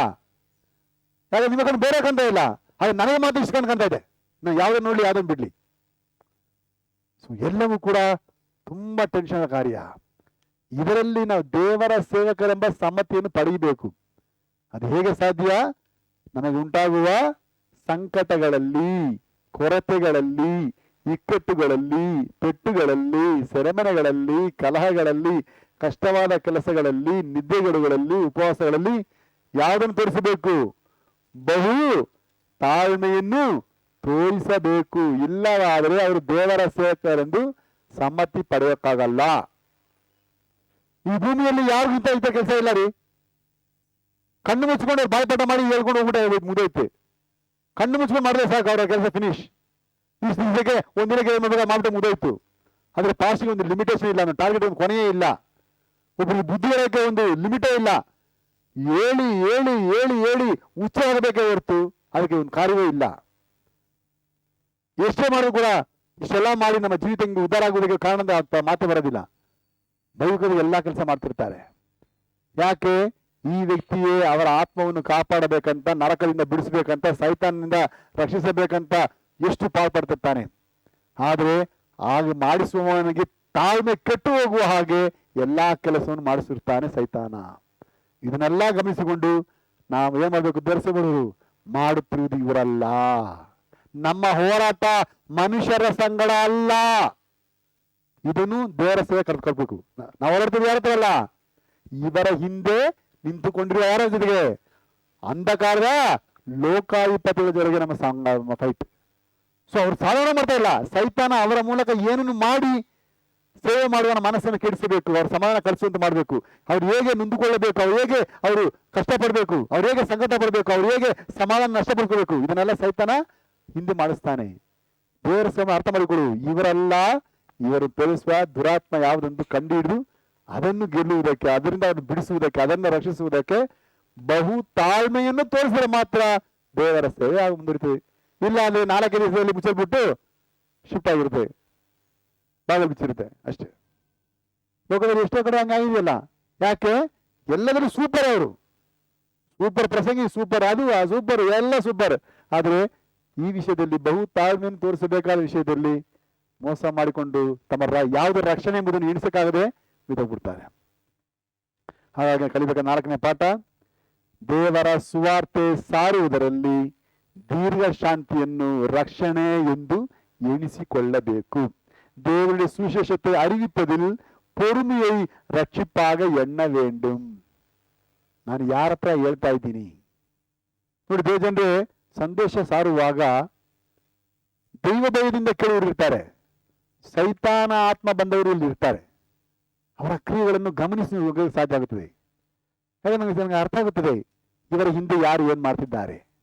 ಸೈತಾನ ಒಬ್ಬನಲ್ಲಿ ಬಂದಾಗ ಅವರು ಹೆಂಗೆಲ್ಲ ಸಭೆಯಲ್ಲಿ ಡಿಸ್ಟರ್ಬ್ ಮಾಡ್ಬೇಕು ಅದೆಲ್ಲ ಮಾಡ್ತಿರ್ತಾರೆ. ಕೆಲವರು ಮೊಬೈಲ್ಗಳ ಮೂಲಕ, ಕೆಲವರು ಎದ್ದಿದ್ದು ನಡೆಯೋದ್ರ ಮೂಲಕ, ಕೆಲವರು ಎದ್ದಿದ್ದು ಟಾಯ್ಲೆಟ್ ಹೋಗೋದ್ರ ಮೂಲಕ, ಇಲ್ಲಿ ಬೇರೆ ಏನೋ ಮಾಡೋದ್ರ ಮೂಲಕ ಏನೋ ಡಿಸ್ಟರ್ಬ್ ಮಾಡಿ ಏನ್ ಮಾಡಿದ್ರೆ ಏನೋ ಮಾಡಕ್ಕೆ ನೋಡ್ತಿರ್ತಾನೆ. ಆದ್ರೆ ಮನೇಲಿ ಅವ್ರ ಹತ್ರ ಮಾಡಲ್ಲ. ಕರೆಕ್ಟಾಗಿ ಆ ದೇವರ ವಾಕ್ಯದ ಸನ್ನಿಧಾನದಲ್ಲಿ ಮಾತ್ರ ಇದೆಲ್ಲ ಮಾಡ್ತಿರ್ತಾನೆ. ಸೊ ಸೈತಾನ ಕಾರ್ಯಗಳೆಲ್ಲ ಗಮನದಲ್ಲಿ ಇಟ್ಟುಕೊಂಡು ಟೆನ್ಷನ್ ಆಗದೆ ನಾವು ದೀರ್ಘ ಶಾಂತಿಯನ್ನು ಕಾಪಾಡಿಕೊಂಡ್ರೆ ಮಾತ್ರ ದೇವರ ಸೇವಕರೆಂಬ ಸಮ್ಮತಿಯನ್ನು ಪಡೆಯುವುದಕ್ಕೆ ಭಾಗ್ಯ ಸಿಗುತ್ತದೆ. ಐದನೇದಾಗಿ 1 ಥೆಸಲೋನಿಕದವರಿಗೆ 1ನೇ ಅಧ್ಯಾಯ 2-3 ವಚನಗಳು. 1 ಥೆಸಲೋನಿಕದ 1ಾம் அதிகாரம் 2-3 வசனங்கள். 1 Thessalonians 1st chapter 2 and 3 verses, page number 256. தேவனுக்கு பிரியமான சகோதரரே, உங்கள் விசுவாசத்தின் கிரியையும் உங்கள் அன்பின் பிரயாசத்தையும் நம்முடைய கர்த்தராகிய இயேசு கிறிஸ்துவின் நம்முடைய கர்த்தராகிய இயேசு கிறிஸ்துவின் மேலுள்ள உங்கள் நம்பிக்கையின் பொறுமையை நம்முடைய பிதாவாகிய தேவனுக்கு முன்பாக நாங்கள் இடைவிடாமல் நினைவு கூர்ந்து நீங்கள் தெரிந்து கொள்ளப்பட்டவர்கள் என்று நாங்கள் அறிந்து. ನಾವು ನಂಬಿಕೆಯ ಫಲವಾದ ನಿಮ್ಮ ಕೆಲಸವನ್ನು, ಥೆಸಲೋನಿಕ ಸಭೆಯ ವಿಶ್ವಾಸಿಗಳು ನೋಡಿ ಪೌಲ್ ಹೇಳ್ತಿದ್ದಾರೆ, ನಾವು ನಂಬಿಕೆಯ ಫಲವಾದ ನಿಮ್ಮ ಕೆಲಸ. ಯಾರ ಕೆಲಸ? ಥೆಸಲೋನಿಕ ಸಭೆಯ ವಿಶ್ವಾಸಿಗಳ ಕೆಲಸ. ನಿಮ್ಮ ಕೆಲಸವನ್ನು, ಪ್ರೀತಿಪೂರ್ವಕವಾದ ನಿಮ್ಮ ಪ್ರಯಾಸವನ್ನು ನಮ್ಮ ಕರ್ತನಾದ ಯೇಸು ಕ್ರಿಸ್ತನ ಮೇಲಣ ನಿರೀಕ್ಷೆಯಿಂದ ಉಂಟಾಗುವ ನಿಮ್ಮ ಸೈರಣೆಯನ್ನು, ಪೌಲನು ಥೆಸಲೋನಿಕ ಸಭೆಯ ವಿಶ್ವಾಸಿಗಳಲ್ಲಿ ಉಂಟಾಗುವ ಈ ನಂಬಿಕೆ ನೋಡಿ, ಸೈರಣೆ ನೋಡಿ, ನಮ್ಮ ತಂದೆಯ ದೇವರ ಮುಂದೆ ಎಡಬಿಡದೆ ಜ್ಞಾಪಕ ಮಾಡಿಕೊಂಡು ನಮ್ಮ ಪ್ರಾರ್ಥನೆಗಳಲ್ಲಿ ನಿಮಗೋಸ್ಕರ ವಿಜ್ಞಾಪನೆ ಮಾಡುವಾಗ ನಿಮ್ಮೆಲ್ಲರ ವಿಷಯದಲ್ಲಿ ದೇವರಿಗೆ ಯಾವಾಗಲೂ ನಾವು ಕೃತಜ್ಞತೆ ಸಲ್ಲಿಸುತ್ತೇವೆ, ಥ್ಯಾಂಕ್ಸ್ ಹೇಳ್ತೀವಿ. ಯಾಕಂದ್ರೆ ದೇವರೇ ಎಂತ ಒಳ್ಳೆ ವಿಶ್ವಾಸಿ. ಇವ್ರು ಯಾರು ಗೊತ್ತಾ? ಯೇಸು ಕ್ರಿಸ್ತನ ಮೇಲಣ ನಿರೀಕ್ಷೆಯಿಂದ ಉಂಟಾಗುವ ಸೈರಣೆಯನ್ನು ಕಾಪಾಡಿಕೊಳ್ತಿದ್ದಾರೆ. ಏನು ಸೈರಣೆ? ನಾನು ನಿರೀಕ್ಷೆ ಇಡಬೇಕು ಯಾರಲ್ಲಿ ಮಾತ್ರ? ಯೇಸು ಕ್ರಿಸ್ತನ ಮೇಲೆ ಮಾತ್ರ. ತಮಿಳಿಲೆ ನಂಬಿಕೆ ಎಂದು ಸೊಲ್ಲುವುದು, ಕನ್ನಡದಲ್ಲಿ ನಂಬಿಕೆ ಅಂತ ಹೇಳುವುದು ಎರಡು ಬೇರೆ ಬೇರೆ. ಕನ್ನಡದಲ್ಲಿ ನಂಬಿಕೆ ಅಂತ ಹೇಳುವುದು ಫೇತ್ ಆಗುತ್ತೆ, ಆದ್ರೆ ತಮಿಳಿನಲ್ಲಿ ಅದು ಹೋಪ್ ಆಗುತ್ತೆ. ಇಲ್ಲಿ ವಿಶ್ವಾಸಿಗಳು ಯಾರ ಮೇಲೆ ಹೋಪ್ ಆಗಿರ್ಬೇಕು, ನಿರೀಕ್ಷೆ ಆಗಿರ್ಬೇಕು? ಯೇಸು ಕ್ರಿಸ್ತನ ಮೇಲೆ ಮಾತ್ರವೇ ನಿರೀಕ್ಷೆ ಆಗಿರ್ಬೇಕು. ಇದು ಬೈಬಲ್ ಓದುವ ದೇವರ ಮಕ್ಕಳಿಗೆ ಸಾಧ್ಯ ಆಗುತ್ತೆ. ಬೈಬಲ್ ಓದುವಾಗ ನಾನು ನಂಬಿಕೆ ಇಡಬೇಕಾದದ್ದು ಯಾರ ಮೇಲೆ ಅವ್ರು ಕಲ್ತ್ಕೊಳ್ತಾರೆ. ಥೆಸಲೋನಿಕ ಸಭೆ ವಿಶ್ವಾಸಿಗಳಿಗೆ ಅದು ಅರ್ಥವಾಯಿತು. ದೇವರ ಮಕ್ಕಳು ಬೈಬಲಲ್ಲಿ ಯಾರನ್ನು ಹುಡುಕ್ಬೇಕು? ಯೇಸು ಕ್ರಿಸ್ತನನ್ನು ಹುಡುಕಬೇಕು. ತ್ರೈಕದವರಿಗೆ ಮಾಡೋಕ್ಕಾಗಲ್ಲ. ಅವ್ರ ತಂದೆಯನ್ನು ಹುಡುಕ್ತಾ ಇರ್ತಾರೆ. ಎಲ್ಲಾದ್ರೂ ತಂದೆ ಎಲ್ಲ ಮಾಡ್ದ ಎಲ್ಲ ಪವಿತ್ರತೆ ಏನು ಮಾಡ್ದ, ಕುಮಾರ ಮಾಡ್ದ, ಹಿಂಗ್ ಹುಡುಕ್ತಾ ಇರ್ತಾರೆ. ಯಾಕಂದ್ರೆ ಅವ್ರಿಗೆ ಏನ್ ಕಲ್ಸಬಿಟ್ಟಿಲ್ಲ, ಯೇಸು ಕ್ರಿಸ್ತನ ಮೇಲೆ ನಿರೀಕ್ಷೆ ಆಗಿರ್ಬೇಕಂತ ಅವ್ರು ಕಲಿಸಿಕೊಟ್ಟಿಲ್ಲ. ಯಾಕಂದ್ರೆ ಕಲ್ತವ್ರು ಕಲ್ಸ್ಕೊಂಡಿಲ್ಲ, ಅವ್ರು ಕಲ್ಸ್ಕೊಟ್ಟಿಲ್ಲ. ಅದನ್ನ ಕೊನೆ ತನಕ ಯಾವ್ದನ್ನ ತಿಳಿಸಿಕೊಂಡು ಗೊತ್ತಿಲ್ಲ. ಆದ್ರಿಂದ ಮೋಸ ಮಾಡಿಕೊಂಡು ಅವಸ್ಥೆ ಪಡ್ತಿರ್ತಾರೆ. ಆದ್ರೆ ಇಲ್ಲಿ ವಾಕ್ಯ ಹೇಳ್ತದೆ, ಇಲ್ಲಿ ಇವ್ರು ಯಾರ ಮೇಲೆ ಸರಣೆ? ನಮ್ಮ ಕರ್ತನಾದ ಯೇಸು ಕ್ರಿಸ್ತನ ಮೇಲಣ ನಿರೀಕ್ಷೆಯಿಂದುಂಟಾಗುವ ನಿಮ್ಮ ಸೈರಣೆ. ಅಂದ್ರೆ ಸತ್ಯದಲ್ಲಿ ಏನೆಲ್ಲ ಕನ್ಫ್ಯೂಷನ್ಸ್ ಇದ್ರು, ಏನೆಲ್ಲ ಡೌಟ್ಸ್ ಇದ್ರು, ಏನೆಲ್ಲ ಅಲ್ಲಿ ಕಳವಳ ಪಡೋಕೆ ಅಲ್ಲಿ ವಿಷಯಗಳಿದ್ರು ಕೂಡ ಅವರು ಟೆನ್ಷನ್ ಆಗುವವರಲ್ಲ. ಯೇಸು ಗೆತ್ಸೆಮನೆಗೆ ಹೋಗಿ ಪ್ರಾರ್ಥನೆ ಮಾಡಿದನು. ಆತನು ದೇವರಲ್ಲ ಅಂದ್ರೆ ಆತನ ಯಾಕೆ ಪ್ರಾರ್ಥನೆ ಮಾಡ್ತಾರೆ? ಪ್ರಶ್ನೆ ಕೇಳ್ತಾರೆ, ಕೇಳಲ್ವಾ? ಯೇಸು ಸ್ವಾಮಿ ದೀಕ್ಷಾ ಸ್ನಾನ ಮಾಡಕ್ ಹೋದಾಗ ಪಾರಿವಾಳದ ರೂಪದಲ್ಲಿ ಯಾರು ಹೇಳಿದ್ರೆ, ಹಾಗಾದ್ರೆ ಈತ ದೇವರ ಪವಿತ್ರ ಹೆಂಗ್ ಬೇರೆ? ಈ ರೀತಿ ನೂರಾರು ಪ್ರಶ್ನೆಗಳು ಕೇಳಕ್ಕೆ ಲೋಕದ ಅನೇಕರಿದ್ದಾರೆ. ಆದರೆ ಇವನಿಗೆ ದೊಡ್ಡ ದೀರ್ಘ ಶಾಂತಿ ಇದೆ. ಯಾರು ಏನೇ ಪ್ರಶ್ನೆ ಕೇಳಿದ್ರು ಅದಕ್ಕೆಲ್ಲ ಉತ್ತರವನ್ನು ಸತ್ಯವಾಗಿ ಕಲ್ತ್ಕೊಂಡಿದ್ದಾನೆ. ಯಾಕಂದ್ರೆ ಇವನು ಕರ್ತನ ದೀರ್ಘ ಶಾಂತಿ ಪಡೆದವನು. ಇವನು ಸತ್ಯವನ್ನು ಓದುವಾಗ ಯೇಸು ಕ್ರಿಸ್ತನನ್ನು ಹೊರತು ನಿರೀಕ್ಷೆ ಇಡೋದಕ್ಕೆ ಅಲ್ಲಿ ಬೇರೆ ಯಾರು ಇಲ್ಲ. ಯೇಸು ಕ್ರಿಸ್ತನೇ ಎಲ್ಲ ಎಂಬ ಸತ್ಯವನ್ನು ಕಲಿತುಕೊಂಡದ್ರಿಂದ ಥೆಸಲೋನಿಕ ಸಭೆಯ ಬಗ್ಗೆ ಪೌಲನಿಗೆ ತುಂಬಾ ಸಂತೋಷ. ಆದ್ರಿಂದ ಪೌಲನು ಯಾವಾಗಲೂ ಪ್ರಾರ್ಥನೆ ಮಾಡ್ತಾನೋ, ದೇವರೇ ಈ ಥೆಸಲೋನಿಕ ಸಭೆ ವಿಶ್ವಾಸಗಳನ್ನು ಕೊಟ್ಟಿದ್ದಾರೆ, ಎಷ್ಟು ಸ್ತೋತ್ರ ಸ್ವಾಮಿ. ನಾವು ಹೇಳಿಕೊಡೋದು ಎಷ್ಟು ಸರಿಯಾಗಿ ಅರ್ಥ ಮಾಡಿಕೊಳ್ಳುತ್ತಾರೆ, ಎಷ್ಟು ಸರಿಯಾಗಿ ನಂಬುತ್ತಾರೆ ಅಂತ ಹೇಳಿ ಯಾವಾಗಲೂ ದೇವರಿಗೆ ಸ್ತೋತ್ರ ಮಾಡುವುದರಲ್ಲಿ ಜಾಗೃತಿಯಾಗಿದ್ದರು. ಯಾಕಂದ್ರೆ ಅವರಿಗೆ ಸತ್ಯದಲ್ಲಿ ಯಾವ ಡೌಟ್ ಕೂಡ ಅವ್ರು ಮೋಸ ಪಡಿಸಕ್ಕಾಗಲ್ಲ. ಯಾರೇ ಪ್ರಶ್ನೆ ಕೇಳಿದ್ರು ಅವ್ರಿಗೆ ಉತ್ತರ ಇಡೋದಕ್ಕೆ ಸಿದ್ಧರಾಗಿ ಕಲಿತವರಾಗಿದ್ರು. ಯಾಕಂದ್ರೆ ಕ್ರೈಸ್ತರಂದ್ರೆ ನಿರೀಕ್ಷೆ ಇಡಬೇಕಾದ ಯಾರ ಮೇಲೆ ಮಾತ್ರ? ಯೇಸು ಕ್ರಿಸ್ತನ ಮೇಲಣ ನಿರೀಕ್ಷೆ ಮಾತ್ರವೇ, ಬೇರೆ ಇನ್ನೊಂದು ನಿರೀಕ್ಷೆ ಇಲ್ಲ. ಬೇರೆ ಯಾವ್ದನ್ನು ಎದುರು ನೋಡಂಗೆ ಇಲ್ಲ. ಅವತ್ತು ಮಾತಾಡೋಕೆ ಬಂದ್ರು ತಂದೆಮ್ಮ ಪೈತಂದು ಹೇಳಕ್ಕೆ. ನಾನು ಹೇಳಿದೆ ಬ್ರದರ್, ಇವಾಗ ನಾವು 2-3 ಜನ ಇದ್ದೀವಲ್ಲ. ಹೌದು, ಯೇಸು ಹೇಳಿದಾರಲ್ಲ 2-3 ಜನ ಯೇಸುವಿನ ಹೆಸರಲ್ಲಿ ಸೇರಿ ಬರ್ತಾರೋ ಅಲ್ಲಿ ನಾನು ಇದ್ದೀನಂತ ಯೇಸು ಹೇಳಿದ್ರು. ಅದು ಒಪ್ಕೊಳ್ತೀರಾ? ಹೌದು, ಒಪ್ಕೊಳ್ತೀವಿ. ಹಾಗಾದ್ರೆ ನಾವು 2-3 ಜನ ಇಲ್ಲಿ ಇದೀವಲ್ಲ, ಇಲ್ಲಿ ಇರುವುದು ಯೇಸು ಸ್ವಾಮಿಯ ಪವಿತ್ರಾತ್ಮನ ಅಂತ ಪ್ರಶ್ನೆ ಕೇಳಿದಾಗ ಅವರಿಗೆ ತಲೆಯಲ್ಲಿರುವ ಕಣ್ಣು ಹೊರಗೆ ಬರ್ತಾ ಇದೆ. ಏನಪ್ಪ ಇವನು ಒಳ ಬಿಡ್ತಾವನೆ ಏನಂತ ಹೇಳುದು. ಯಾಕಂದ್ರೆ ಅವ್ರಿಗೆ ಯೇಸು ಸ್ವಾಮಿ ಅಂತ ಯೇಸು ಹೇಳ್ಬಿಟ್ಟಿದ್ದಾರೆ. ಹಾಗಾದ್ರೆ ಯೇಸು ಸ್ವಾಮಿ ಪವಿತ್ರಾತ್ಮ ಇಲ್ಲಿ ಇಲ್ವಾ ಅಂತ ಹೇಳಿದ್ರೆ ಅದಕ್ಕೆ ಅವ್ರ ಉತ್ತರ ಇಲ್ಲ. ಯಾಕಂತ ಹೇಳಿದ್ರೆ ಅವರು ದೇವರ ವಾಕ್ಯವನ್ನು ಕಲಿಯೋಕೆ ಭಾಗ್ಯ ಪಡ್ಕೊಂಡಿಲ್ಲ. ಅವ್ರಿಗೆ ಗೊತ್ತಿಲ್ಲ ಪವಿತ್ರಾತ್ಮನ ಯಾರಂತ ಗೊತ್ತಿಲ್ಲ. ಯೇಸು ಅಲ್ಲದ ಇನ್ನೊಂದು ಯಾವ ವ್ಯಕ್ತಿಯನ್ನು ತಿಳ್ಕೊಂಡಿದ್ದಾರೆ ಅವರು. ಅವ್ರಿಗೆ ಉತ್ತರ ಗೊತ್ತಿಲ್ಲ. ಇವುಗಳ ಸಮಾಪ್ತರು ಎಲ್ಲ ದಿವಸ ನಾನು ನಿಮ್ಮ ಸಂಗಡ ಅಂತ ಹೇಳುವಾಗ ಆತ ಪವಿತ್ರಾತ್ಮನಾಗಿದೆ ಅಂತ ಅವ್ರಿಗೆ ಅರ್ಥ ಆಗಲಿಲ್ಲ. ಯಾಕಂತ ಹೇಳಿದ್ರೆ ಅವರಿಗೆ ಥೆಸಲೋನಿಕ ಸಭೆಯವರು ಹೇಗೆ ದೇವರ ವಾಕ್ಯ ಕಲಿಯಕ್ಕೆ ಗೊತ್ತಿಲ್ಲ.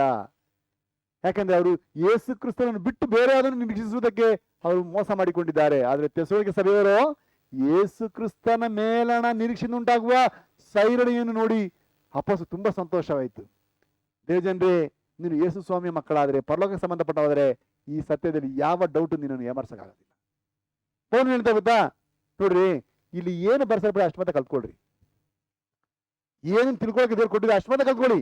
ಯಾವ್ದ್ರ ಬಗ್ಗೆ ಬರ್ಸಲ್ಪಟ್ಟಿಲ್ಲ ಟೆನ್ಷನ್ ಮಾಡ್ಕೊಂಡ್ ಬೇಡ. ಯಾಕಂದ್ರೆ ನಾವು ಈಗ ಎಲ್ಲವನ್ನು ದರ್ಪಣದಲ್ಲಿ ನೋಡುವಾಗೆ ನೋಡ್ತಿದ್ದೇವೆ. ದರ್ಪಣ ಅಂದ್ರೇನು?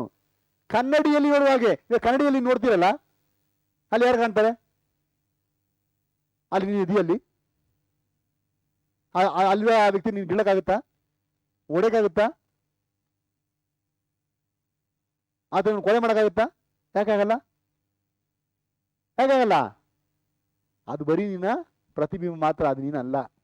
ಹಾಗೆ ಸತ್ಯದಲ್ಲಿ ಎಲ್ಲವನ್ನು ಪರಲೋಕದ ವಿಷಯವನ್ನು ಕಲಿತಾ ಇದ್ದೀವಿ. ಆದ್ರೆ ನಾವಿರುವುದು ಎಲ್ಲಿ? ಭೂಮಿಯಲ್ಲಿ. ನೀನು ಪರಲೋಕದಲ್ಲಿ ಇಲ್ಲ.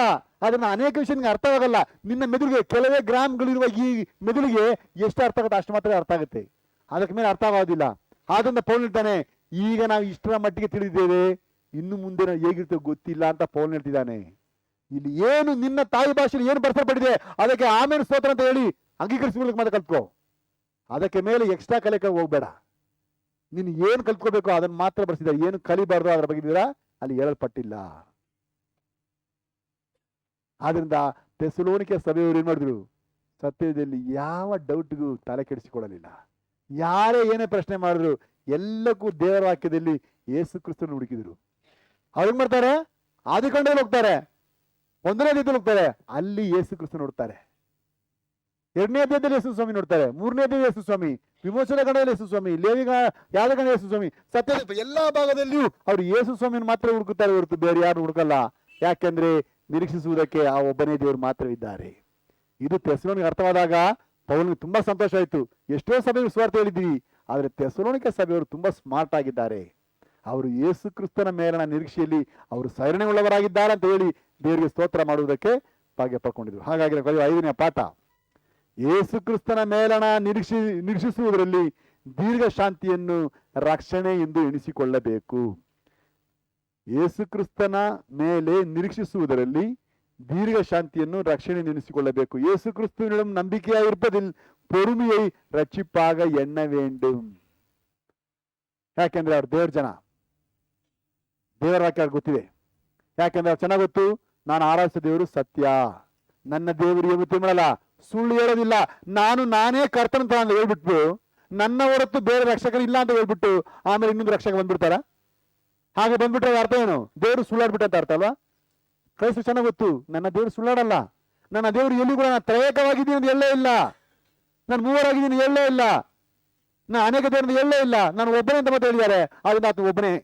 ಯಾಕಂದ್ರೆ ದೇವ್ರ ಮೇಲೆ ನಂಬಿಕೆ, ಆ ಒಬ್ಬನೇ ದೇವ್ರ ಮೇಲೆ ನಂಬಿಕೆ ಇಡುವುದರಿಂದ ಒಬ್ಬನೇ ನಂಬಿಕೆ ವ್ಯಕ್ತಿಯ ಮೇಲೆ ನಿರೀಕ್ಷೆ ಒಳಗಾಗ್ತಾರೆ. ಇದು ಥೆಸಲೋನಿಕೆ ಸಭೆಯವರಿಗೆ ಸಿಕ್ಕಿದ ಭಾಗ್ಯ. ಲೋಕದಲ್ಲಿ ಎಷ್ಟೋ ಜನರಿಗೆ ಸಿಗಲಿಲ್ಲ.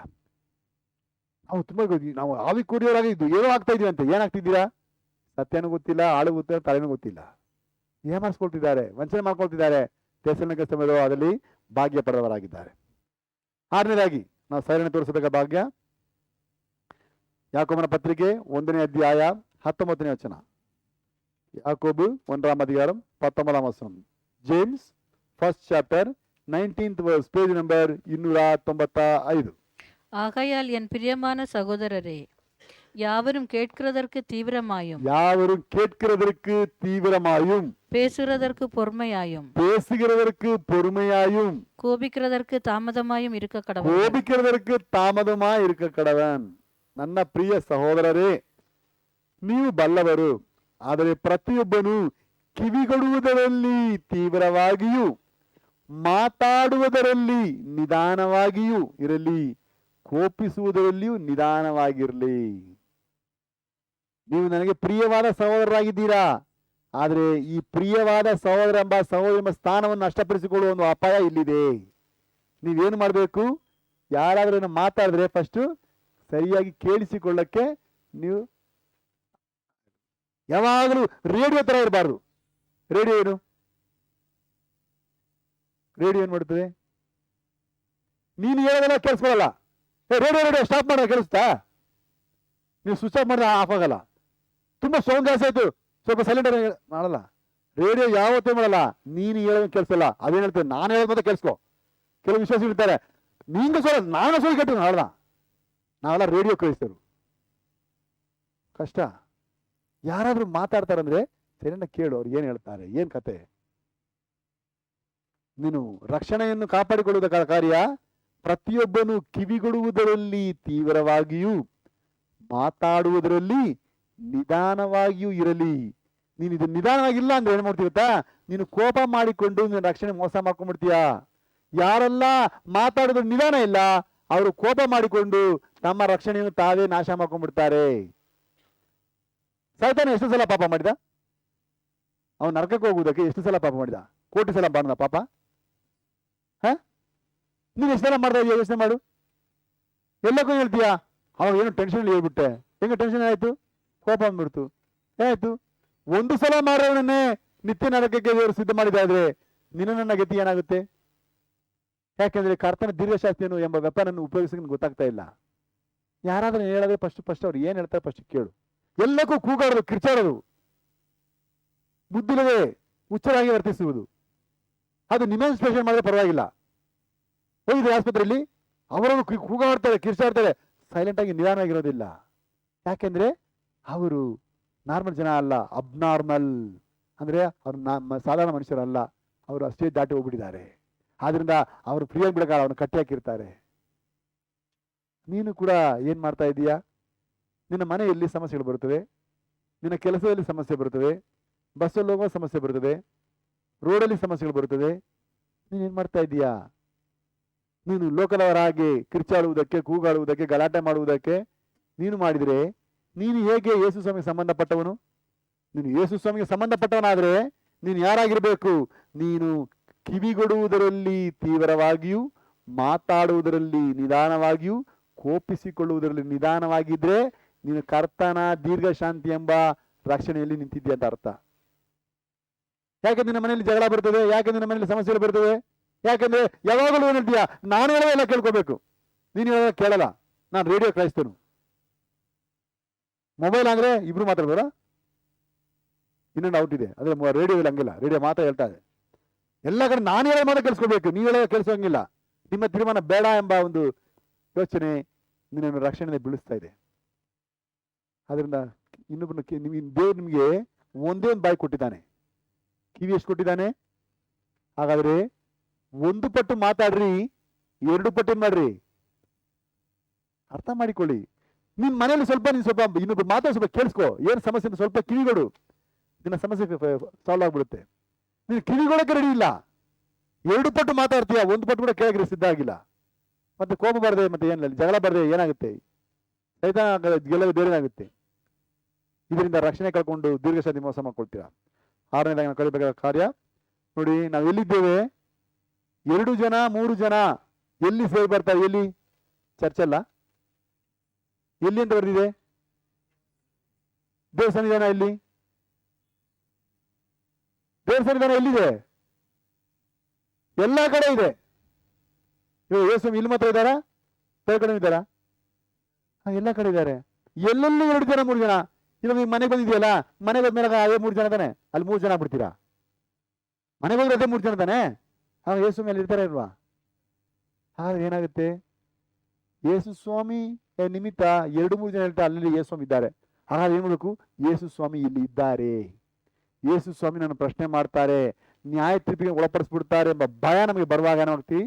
ಆಟೋಮೆಟಿಕ್ ಆಗಿ ಕಿವಿಗೊಡುವುದರಲ್ಲಿ ನಾವು ತೀವ್ರವಾಗಿಯೂ, ಮಾತಾಡುವುದರಲ್ಲಿ ನಿಧಾನವಾಗಿಯೂ, ಕೋಪಿಸಿಕೊಳ್ಳುವುದನ್ನು ಸ್ಟಾಪ್ ಮಾಡುವರಾಗ್ತೀವಿ. ಇದರ ಮೂಲಕ ರಕ್ಷಣೆಯನ್ನು ನಾವು ದೀರ್ಘಶಾಂತಿಯ ಮೂಲಕ ನಾವು ಕಾಪಾಡಿಕೊಳ್ಳೋಕೆ ಭಾಗ್ಯ ಸಿಗುತ್ತೆ. ಇಲ್ಲ ಅಂದ್ರೆ ನೆಕ್ಸ್ಟ್ ವಾರ ಕರ್ತನ ಮೇಜಿನ ಕೂತ್ಕೊಳ್ಳೋಕೆ, ನಿಂತ್ಕೊಳ್ಳೋಕೆ, ಬರೋಕ್ಕೆ ನಿನಗೆ ನಾಚಿ ಆಗುತ್ತೆ ಅಲ್ವಾ? ಅವಮಾನ ಆಗುತ್ತೆ, ನಿನ್ನ ಮನಸ್ಸಾಕ್ಷಿ ಕೊಂದುಬಿಡುತ್ತೆ. ಇದರಲ್ಲಿ ನೀವು ಹುಷಾರಾಗಿರ್ರಿ, ನಿಮ್ಮ ರಕ್ಷಣೆ ಎಷ್ಟು ಸೇಫ್ ಆಗಿರುತ್ತೆ ನೋಡಿ. ಅದರಿಂದ ನಾವು ಕಲಿಯುವ 6ನೇ ಪಾಠ, ಕರ್ತನ ಸನ್ನಿಧಾನವನ್ನು ತಿಳಿದು ಮಾತಾಡುವುದರಲ್ಲಿ ದೀರ್ಘಶಾಂತಿಯನ್ನು ரட்சணை என்று எண்ணிக்கொள்ளಬೇಕು. கர்த்தருடைய சமூகத்தை அறிந்து பேசுகிறதில் பொறுமையை ரட்சிப்பாக எண்ண வேண்டும். ಕರ್ತನ ಸನ್ನಿಧಿ, ಕರ್ತನಲ್ಲಿದ್ದಾರೆ, ಆದ್ರಿಂದ ನಾನು ಮಾತಾಡೋದು ಇವ್ರು ಮಾತ್ರ ಅಲ್ಲ, ಯೇಸು ಸ್ವಾಮಿ ಕೂಡ ಕೇಳಿಸ್ಕೊಳ್ತಾರೆ ಎಂಬುದನ್ನು ತಿಳಿದು ನೀನು ದೀರ್ಘ ಶಾಂತಿಯನ್ನು ಮಾತಾಡೋದ್ರಲ್ಲಿ ತೋರಿಸ್ಬಿಟ್ರೆ ಅದೇ ನಿನ್ನ ರಕ್ಷಣೆ. 7ನೇದಾಗಿ ಯಾಕೋಬನ ಪತ್ರಿಕೆ 5ನೇ ಅಧ್ಯಾಯ 7ನೇ ವಚನ. ಯಾಕೋಬು 5ಾம் அதிகாரம் 7ஆம் வசனம். James 5th chapter 7th verse, page number 298. இப்படி இருக்க சகோதரரே, கர்த்தர் வருமளவும் நீடிய பொறுமையாயிருங்கள். இதோ பயிரிடுறவன் பூமியின் நற்பலனை அடைய வேண்டும் என்று முன்மாறியும் பின்மாறியும் வருமளவும் நீடிய பொறுமையோட காத்திருக்கிறான். ಸಹೋದರರೇ, ಕರ್ತನು ಪ್ರತ್ಯಕ್ಷನಾಗುವ ತನಕ ದೀರ್ಘ ಶಾಂತಿಯಿಂದಿರ್ರಿ. ವ್ಯವಸಾಯಗಾರನ್ನು ನೋಡ್ರಿ, ಅವನು ಭೂಮಿಯ ಬೆಲೆಯುಳ್ಳ ಫಲಕ್ಕಾಗಿ ಕಾದಿದ್ದು ಮುಂಗಾರು ಹಿಂಗಾರು ಮಳೆಗಳು ಬರುವ ತನಕ ದೀರ್ಘ ಶಾಂತಿಯಿಂದಿರುವನು. ವ್ಯವಸಾಯಗಾರ ಬೀಜ ಬಿತ್ತಿದ ತಕ್ಷಣ ಅವತ್ತೇ ಮಳೆ ಬಂದ್ಬಿಡಲ್ಲ, ಮಳೆ ಬರುತ್ತಾ ಅಂತ ಕಾಯ್ತಾ ಇರ್ತಾನೆ. ಮಳೆ ಬರೋ ತನಕ ಏನ್ ಮಾಡ್ತಾನೆ? ವೇಟ್ ಮಾಡ್ತಿರ್ತಾನೆ. ಅವನು ಕಾಯುವ ಹಾಗೆ ಮಳೆ ಬರುತ್ತೆ, ಅವನು ಬಿತ್ತಿದ ಫಲಕ್ಕೆ ಫಲ ಸಿಗುವುದಕ್ಕೆ ಸಹಾಯ ಸಿಗುತ್ತೆ. ವ್ಯವಸಾಯಗಾರ ಹೇಗೆ ಕಾಯುತ್ತಾನೋ ಹಾಗೆ ಕ್ರೈಸ್ತರು ಕೂಡ ಯೇಸು ಸ್ವಾಮಿಯ ಬರೋಣಕ್ಕಾಗಿ ಕಾಯಬೇಕು. ಯೇಸು ಸ್ವಾಮಿ ಹೇಳಿದ್ರು ನಾನು ಬೇಗನೆ ಬರ್ತೀನಿ ಅಂತ. ಯಾವಾಗ ಹೇಳಿದ್ರು? ನಿನ್ನೆ ಹೇಳಿದ್ರ, ಮೊನ್ನೆ ಹೇಳಿದ್ರ, ಹೋದ ವರ್ಷ ಹೇಳಿದ್ರ, 2023 ಹೇಳಿದ್ರ? ಯಾವಾಗ ಹೇಳಿದ್ರು? 2000 ವರ್ಷ ಆಗ್ಬಿಡ್ತು ಹೇಳಿ. ಆತನು ಬರುವಾಗ ಅಪ್ಪಸ್ತಲಿಗೆ ಎಷ್ಟು ಅರ್ಜೆಂಟ್ ಇತ್ತು ಗೊತ್ತಾ? ಯೇಸು ಸ್ವಾಮಿ ಇನ್ನು ಮೇಲೆ ಹೋಗ್ಲಿಲ್ಲ, ಇನ್ನು ಮನುಷ್ಯನಾಗಿ ಇದ್ದ, ಇನ್ನು ಸಾಯಲಿಲ್ಲ, ಇನ್ನು ಯೇಸು ಸ್ವಾಮಿ ಮೇಲೆ ಹೋಗ್ಲಿಲ್ಲ. ಅದಕ್ಕೆ ಮುಂಚೆ ಅವ್ರು ಕೇಳಿದ್ದಾರೆ, ನಿನ್ನ ಬರೋಣ ಹೆಂಗಿರುತ್ತೆ ಸ್ವಲ್ಪ ಹೇಳಿ ಅಂದ್ರೆ ಅವಾಗಲೇ ರೆಡಿ ಆಗಿಬಿಟ್ಟಿದ್ದಾರೆ. ಯೇಸು ಸ್ವಾಮಿ ಹೋಗಿದ ತಕ್ಷಣ ಬರ್ತಾರೆ. 2000 ವರ್ಷಗಳ ಮುಂಚೆ ಜನ ರೆಡಿಯಾಗಿ ಕಾಯ್ತಾ ಇದ್ರು. ಅದು ಹೇಳಿ ಯೇಸು ಹೇಳಿ 2000 ವರ್ಷ ಆಗ್ಬಿಡ್ತು, ಇನ್ನೂ ಬಂದಿಲ್ಲ. ಆದ್ರಿಂದ ದೇವ್ರು ಮರ್ತೋಗ್ಬಿಟ್ರು ಅಂತ ನೆನೆಸ್ಬೇಡ. ದೇವ್ರು ತನ್ನ ವಾಗ್ದಾನಗಳಲ್ಲಿ ಮರೆಯುವನಲ್ಲ. ಯಾಕೆ ಗೊತ್ತಾ? ಇನ್ನೂ ಮಾನಸಾಂತರ ಪಡಬೇಕಾದವರು ಅನೇಕರು ಇನ್ನಿದ್ದಾರೆ, ಇನ್ನು ತನ್ನ ಪಾಪವನ್ನು ಒಪ್ಪಿಕೊಳ್ಳಬೇಕಾದವರು ಅನೇಕರಿದ್ದಾರೆ. ಆತನು ಬಂದ್ಬಿಟ್ರೆ ನೀನ್ ಮೋಸ ಆಗ್ಬಿಡ್ತೀಯ. ನಿನ್ನನ್ನು ಹೇಗಾದ್ರೂ ರಕ್ಷಿಸಬೇಕೆಂಬ ಉದ್ದೇಶದಲ್ಲಿಯೇ ಎಲ್ಲರೂ ಮಾನಸಾಂತರ ಪಡಬೇಕೆಂಬುದಕ್ಕಾಗಿಯೇ ಆತನು ತಡ ಮಾಡ್ತಿದ್ದಾನೆ. ಆದ್ರಿಂದ ವಿಶ್ವಾಸಿಯೇ, ದೇವರು ತಡ ಮಾಡ್ತಿದ್ದಾನೆ ಎಂಬುದಕ್ಕಾಗಿ ನೀನು ಕರ್ತನ ಬರಲ್ಲ ಅಂತ ನೆನೆಸ್ಬೇಡ. ನಾನು ಇವತ್ತು ಕರ್ತನ ಮೇಜಲ್ಲಿ ಬೈಗಳಾದ ಏನಕ್ಕೆ? ಅರ್ಥ ಏನು? ನಾನು ಕರ್ತನ ಮೇಜನ್ನು ಈ ಬಾನ ತಿಂತಾ ಇದ್ದೀನಿ ಅರ್ಥ, ಇನ್ನು ಯೇಸು ಸ್ವಾಮಿ ಬಂದಿಲ್ಲ. ಯಾವತ್ತು ಯೇಸು ಸ್ವಾಮಿ ಬಂದ್ಬಿಡ್ತಾರೆ ಆ ನೆಕ್ಸ್ಟ್ ಭಾನುವಾರ ನಿಮಗೆ ಕರ್ತನ ಮೇಜು ಇಲ್ಲ. ಪ್ರತಿಯೊಬ್ಬರು ಅರ್ಥ ಮಾಡಿಕೊಳ್ಳಿ. ಪ್ರತಿಯೊಂದು ಸಲ ಇದು ನನ್ನ ಜೀವನದ ಕೊನೆ ಕರ್ತನ ಮೇಜ, ನಾಳೆ ವಾರ ತಗೊಳಕ್ಕೆ ನಾನ್ ಜೀವಂತವಾಗಿರ್ತೀನ ಅಥವಾ ಯೇಸು ಬಂದ್ಬಿಡ್ತಾರಾ? ಯಾವತ್ತು ಇದು ಇದು ಇದು ಇದು ಲಾಸ್ಟ್ ಮೂಮೆಂಟ್ ಎಂಬ ಒಂದು ಭಯಭಕ್ತಿಯಲ್ಲಿ ಕರ್ತನ ಇನ್ನೂ ಬಂದಿಲ್ಲ ಎಂಬುದನ್ನು ವ್ಯಕ್ತಪಡಿಸುವುದಕ್ಕಾಗಿ ಕರ್ತನ ನೀನು ಬೇಗನೆ ಬಾ, ನೀನು ಬರುವಾಗ ನಾನು ರೂಪಾಂತರವಾಗಬೇಕು, ಅದಕ್ಕೆ ಸಿದ್ಧಪಡಿಸಿ ಒಂದು ಭಯಭಕ್ತಿ ಅಂತ ಬರಬೇಕು. ಅದನ್ನ ದೇವ ಜನರು ನೀನು ಯಾವತ್ತೋ ನಂಬಿಕೆ ಒಂದಿನದಲ್ಲಿ ಯಾವತ್ತೋ ಮಾತ್ರ ನಂಬಿಕೆ ಸಾಲದು. ನಿನ್ನ ಪ್ರಾಣ ಹೋಗುವ ತನಕ, ಯೇಸು ಸ್ವಾಮಿ ಬರುವ ತನಕ ನೀನು ನಿನ್ನ ರಕ್ಷಣೆಯನ್ನು ದೀರ್ಘ ಶಾಂತಿಗೆ ತೋರ್ಪಿಸಬೇಕು. ಅದಕ್ಕೆ ಹೇಳ್ತದೆ, ಸಹೋದರರೇ, ಕರ್ತನು ಪ್ರತ್ಯಕ್ಷವಾಗುವ ದಿನದ ತನಕ ದೀರ್ಘ ಶಾಂತಿಯಿಂದಿರ್ರಿ. ಒಂದಿನ ಅಲ್ಲ. ಲೋಕದಲ್ಲಿ ಜನ ಇದ್ದಾರೆ, ನೋಡಪ್ಪ ನಾನು ಮಾಲೆ ಹಾಕ್ಬಿಟ್ಟಿದ್ದೀನಿ, ಇವಾಗ ಏನ್ ಮಾಡಲ್ಲ, ಇವಾಗಲ್ಲ ನಾನು ಬೀಡಿ ಕುಡಿಯಲ್ಲ, ಇವಾಗ ನಾನು ಕೆಟ್ಟ ಮಾತಾಡಬೇಡ, ಇವಾಗ ನಾನು ಸ್ವಾಮಿ ಅಂತ ಕರಿತೀನಿ. ಎಷ್ಟನಕ? ಬಿಚ್ಚೋ ತನಕ. ಆಮೇಲೆ ಬೇರೆ ಅಲ್ವಾ? ಆದ್ರೆ ಆ ಸೀಸನ್ ಆದ್ಮೇಲೆ ಅದು ಬೇರೆ. ಆದ್ರೆ ನಿನ್ನ ನಂಬಿಕೆ ಹಂಗಲ್ಲ. ಒಂದು ದಿನಕ್ಕಲ್ಲ, ಒಂದು ಸೀಸನ್ಗಲ್ಲ, ಒಂದು ಚಳಿಗಾಲಕ್ಕಲ್ಲ, ಒಂದು ಯೂನಿಫಾರ್ಮ್ಗಲ್ಲ. ನಾವು ಯಾವಾಗ ದೇಶ ಇರ್ಬೇಕು? ಕರ್ತನು ಬರುವ ತನಕ ದೀರ್ಘ ಶಾಂತಿ ಇರುವುದಕ್ಕೆ ಕರೆದಿದ್ದಾರೆ. ಅದರಿಂದ ನಿನ್ನ ನಂಬಿಕೆ ಒಂದು ದಿನದಲ್ಲಿ ಮಾಡಿ ಮುಗಿಸುವುದಕ್ಕೆ ಅಂತ ನಂಬಿಕೆ ಅಲ್ಲ. ಇದು ತುಂಬಾ ಗ್ಯಾರಂಟಿ ಇರುವ ನಂಬಿಕೆ. ಇದು ಲೋಕಲ್ ನಂಬಿಕೆ ಅಲ್ಲ. ಲೋಕಲ್ ನಂಬಿಕೆ ಅಂದ್ರೆ ಗೊತ್ತಾ, ಒಂದ್ ದಿವಸದಲ್ಲಿ ಇಲ್ಲದೆ ಹೋಗ್ಬಿಡುತ್ತೆ. ಅದು ತುಂಬಾ ಕಾಲದವರೆಗೆ ಕರ್ತನ ಬರೋ ತನಕ ದೀರ್ಘ ಶಾಂತಿಯನ್ನು ಕಾಪಾಡಿಕೊಳ್ಳಬೇಕು. ಯಾರ್ಯಾರು ಆತನ ಬರುಗೆ ಕಾಯ್ತಿರ್ತಾರೋ ಅವರನ್ನು ಕರ್ಕೊಂಡು ಹೋಗೋದಕ್ಕೆ ಬರ್ತಾನೆ. ಯೇಸುವಿನ ಸಮಯದಲ್ಲಿ 5 ಕನ್ನಿಗಳು ಏನ್ ಮಾಡಿದ್ರು, ಯೇಸುವಿನ ಕಾಯ್ತಾ ಇದ್ರು. 5 ಕನ್ನಿಗಳು ಮಾಡ್ಬಿಟ್ರು, ನಿದ್ದೆ ಮಾಡಿ ಎಣ್ಣೆ ತಗೋಗ್ಬಿಟ್ರು. ಅವ್ರು ಬರೋಕ್ ಮುಂಚೆ ಆಯ್ತು, ಬಾಗಿಲು ಮುಚ್ಚಲ್ಪಟ್ಟಿತ್ತು. ಯಾರೆಲ್ಲ ಕಾಯ್ದ್ರು ಅವ್ರಿಗೆ ಮಾತ್ರ. ಆದ್ರಿಂದ ಕರ್ತನ ಬರೋ ತನಕ ಯಾರು ಕಾಯ್ತಾ ಇರ್ತಾರೆ ಅವರನ್ನು ಸೇರಿಸಿಕೊಳ್ಳೋದಕ್ಕೆ ಮೊದಲಿಗೆ ರೆಡಿ ಇದ್ದಾನೆ. ಯಾರೆಲ್ಲ ರೆಡಿ ಇಲ್ಲ ಅವ್ರಿಗಾಗಿ ಬಾಗಿಲು ಮುಚ್ಚಲ್ಪಡ್ತದೆ. ಇದ್ರ ಮೂಲಕ ಅವ್ರು ಯಾರು? ಅವರು ಕ್ರೈಸ್ತರೇ, ಅವರು ಬೈಬಲನ್ನು ಓದಿದವರೇ, ಅವರು ನಿನಗಿಂತ ಚೆನ್ನಾಗಿ ಹಾಡಾಡಿದವರೇ, ನಿನಗಿಂತ ಚೆನ್ನಾಗಿ ಪ್ರಾರ್ಥನೆ ಮಾಡಿದವರೇ, ನಿನಗಿಂತ ತುಂಬಾ ಕಾರ್ಯಗಳಲ್ಲಿ ದೊಡ್ಡವರೇ, ಎಲ್ಲ ನಿನಗಿಂತ ದೊಡ್ಡವರೇ. ಆದ್ರೆ ಅವರಿಗೆ ಬಾಗಿಲು ಮುಚ್ಚಲ್ಪಟ್ಟಿತ್ತು. ಯಾಕೆಂದ್ರೆ ತಮ್ಮ ಸಾಕ್ಷಿಯನ್ನು ದೀರ್ಘ ಶಾಂತಿ ತೋರಿಸಬೇಕ ಸಮಯದಲ್ಲಿ ತೋರಿಸಲಿಲ್ಲ. ಅವರು ಬರ್ಸ್ಟ್ ಆಗ್ಬಿಟ್ರು, ಸಾಕ್ಷಿ ಕಳ್ಕೊಂಡ್ಬಿಟ್ರು. ಕೊನೆ ತನಕ ಅವರ ಸಾಕ್ಷಿ ಹೋಗ್ಬಿಡ್ತು. ನಮ್ಮ ಸಾಕ್ಷಿ ತರಬೇಕು, ಕರ್ತನು ಪ್ರತ್ಯಕ್ಷನಾಗುವ ತನಕ. ಹಾಗೆ ನಾವು ಕಲಿಬೇಕಾದ 7ನೇ ಪಾಠ, ಕರ್ತನು ಪುನಃ ನಮಗೆ ಪ್ರತ್ಯಕ್ಷನಾಗುವ ತನಕ ದೀರ್ಘ ಶಾಂತಿಯನ್ನು ರಕ್ಷಣೆ ಎಂದು ಎಣಿಸಿಕೊಳ್ಳಬೇಕು. கர்த்தர் மறுபடியும் நம்மிடம் வருமளவும் பொறுமையை ரட்சிப்பாக எண்ண வேண்டும். ಆದ್ರಿಂದ ಇದು ಒಂದು ದಿನ ಸ್ಟೋರಿ ಅಲ್ಲ, ಒಂದು ದಿನದ ಮುಗ್ಧವಾಗುವ ಕಾರ್ಯವಲ್ಲ. ಯೇಸು ಸ್ವಾಮಿ ಬರಬೇಕು ಅಥವಾ ನೀನು ಸಾಯ್ಬೇಕು, ಇದು ಎರಡಲ್ಲಿ ಯಾವುದೋ ಒಂದು ಆಗ್ಬೇಕು. ಅಷ್ಟ ತನಕ ಮಾಡಬೇಕಾದ ಪ್ರೋಗ್ರಾಮ್. ಆದ್ರಿಂದ ನೀನು ಯೋಚನೆ ಮಾಡಿಕೊ, ಇದು ಎಷ್ಟು ದಿನಗಳ ಕಾಲ ಮಾಡಬೇಕಾದ ಕಾರ್ಯ. ಒಂದು ಮನೆ ಕಟ್ಟಬೇಕಾದ್ರೆ ಯಾವ ಸಿಮೆಂಟ್ ಹಾಕ್ಬೇಕು, ಯಾವ ಕಂಬಿ ಹಾಕ್ಬೇಕು, ಯಾವ ಮರಳು ಹಾಕ್ಬೇಕು, ಯಾವ ಡಸ್ಟ್ ಹಾಕ್ಬೇಕು ಅಂತ ಪ್ಲಾನ್ ಮಾಡ್ತಾರಲ್ಲ. ಯಾಕೆ? ತುಂಬಾ ದಿವಸ ಬಾಳಿಕೆ ಬರುತ್ತಾ, ಇಲ್ಲ ಅಷ್ಟೊಳಗೆ ಕ್ರ್ಯಾಕ್ ಬಂದು ಬಿದ್ದೋಗ್ಬಿಡುತ್ತಾ. ಆದ್ರೆ ನೀನು ಮಾಡಬೇಕಾದ ಕಾರ್ಯ ಗೊತ್ತಾ? ಈ ಭೂಮಿಯಲ್ಲಿ ಯಾವ ಗ್ಯಾರಂಟಿ ಕೊಡಗಾದ ಈ ಲೋಕದಲ್ಲಿ ನಿನ್ನ ಶರೀರ ಹಾಳಾಗುವ ಈ ಶರೀರದಲ್ಲಿ ಕರ್ತನು ಪ್ರತ್ಯಕ್ಷನಾಗುವ ತನಕ ದೀರ್ಘ ಶಾಂತಿಯನ್ನು ಕಾಪಾಡಿಕೊಳ್ಳುವುದಕ್ಕೆ ಕರೆದಿದ್ದಾರೆ. ವಿಶ್ವಾಸಿಯೇ, ಹಾಗೆ ಮಾಡುವವನು ಮಾತ್ರವೇ ರಕ್ಷಣೆ ಉಳಿತದೆ. ಕೊನೆಯ ತನಕ ತಾಳುವವನಿಗೆ ರಕ್ಷಣೆ ಆಗುತ್ತದೆ. ಅದನ್ನು ಈ ವಾಕ್ಯವನ್ನು ಮತ್ತೊಂದು ಜ್ಞಾಪಕಪಡಿಸ್ತೇನೆ. ಕ್ರಿಸ್ತ ಯೇಸುವನ್ನು ಅನುಸರಿಸಲು ದಯಪಾಲಿಸಿರುವ 7 ದೀರ್ಘ ಶಾಂತಿಯನ್ನು ರಕ್ಷಣೆ ಎಂದು ಎಣಿಸಿಕೊಳ್ಳಬೇಕು. ಮೊದಲನೇದಾಗಿ, ದೇವರ ವಾಕ್ಯದಿಂದ ಆತ್ಮೀಯರಾಗಿ ಬೆಳೆಯುವುದರಲ್ಲಿ ದೀರ್ಘ ಶಾಂತಿಯನ್ನು ರಕ್ಷಣೆ ಎಂದು ಎಣಿಸಿಕೊಳ್ಳಬೇಕು. ಎರಡನೇದಾಗಿ, ದೇವರ ವಾಕ್ಯವನ್ನು ಧ್ಯಾನಿಸಿ ಕೇಳುವುದರಲ್ಲಿ ದೀರ್ಘ ಶಾಂತಿಯನ್ನು ರಕ್ಷಣೆ ಎಂದು ಎಣಿಸಿಕೊಳ್ಳಬೇಕು. ಮೂರನೇದಾಗಿ, ಯೇಸುವಿನ ಹೆಸರಿನಿಂದ ಉಂಟಾಗುವ ಉಪದ್ರವದಲ್ಲಿ ದೀರ್ಘ ಶಾಂತಿಯನ್ನು ರಕ್ಷಣೆ ಎಂದು ಎಣಿಸಿಕೊಳ್ಳಬೇಕು. ನಾಲ್ಕನೇದಾಗಿ, ದೇವರ ಸುವಾರ್ತೆ ಸಾರುವುದರಲ್ಲಿ ದೀರ್ಘ ಶಾಂತಿಯನ್ನು ರಕ್ಷಣೆ ಎಂದು ಎಣಿಸಿಕೊಳ್ಳಬೇಕು. ಐದನೇದಾಗಿ, ಯೇಸು ಕ್ರಿಸ್ತನ ಮೇಲಣ ನಿರೀಕ್ಷಿಸುವುದರಲ್ಲಿ ದೀರ್ಘ ಶಾಂತಿಯನ್ನು ರಕ್ಷಣೆ ಎಂದು ಎಣಿಸಿಕೊಳ್ಳಬೇಕು. ಆರನೇದಾಗಿ, ಕರ್ತನ ಸನ್ನಿಧಾನವನ್ನು ತಿಳಿದು ಮಾತಾಡುವುದರಲ್ಲಿ ದೀರ್ಘ ಶಾಂತಿಯನ್ನು ರಕ್ಷಣೆ ಎಣಿಸಿಕೊಳ್ಳಬೇಕು. ಏಳನೇದಾಗಿ, ಕರ್ತನು ಪುನಃ ನಮಗೆ ಪ್ರತ್ಯಕ್ಷನಾಗುವ ತನಕ ದೀರ್ಘ ಶಾಂತಿಯನ್ನು ರಕ್ಷಣೆ ಎಂದು ಎಣಿಸಿಕೊಳ್ಳಬೇಕು. ಇದು ಕರ್ತನ ದೀರ್ಘ ಶಾಂತಿ. ಕರ್ತನು ಯಾರಿಗೆ ಕೊಟ್ಟಿದ್ದಾರೋ ಅವರಿಗೆ ಮಾತ್ರವೇ ಅದನ್ನು ಕಾಪಾಡಿಕೊಳ್ಳುವುದಕ್ಕೆ ಸಾಧ್ಯ. ನಾನು ಆಗಲೇ ಹೇಳಿದಲ್ಲ, ಸೈತಾನ ಎಲ್ಲೆಲ್ಲಿ ನಿಮಗೆ ಕಾರ್ಯ ಮಾಡ್ತಾನಂತ.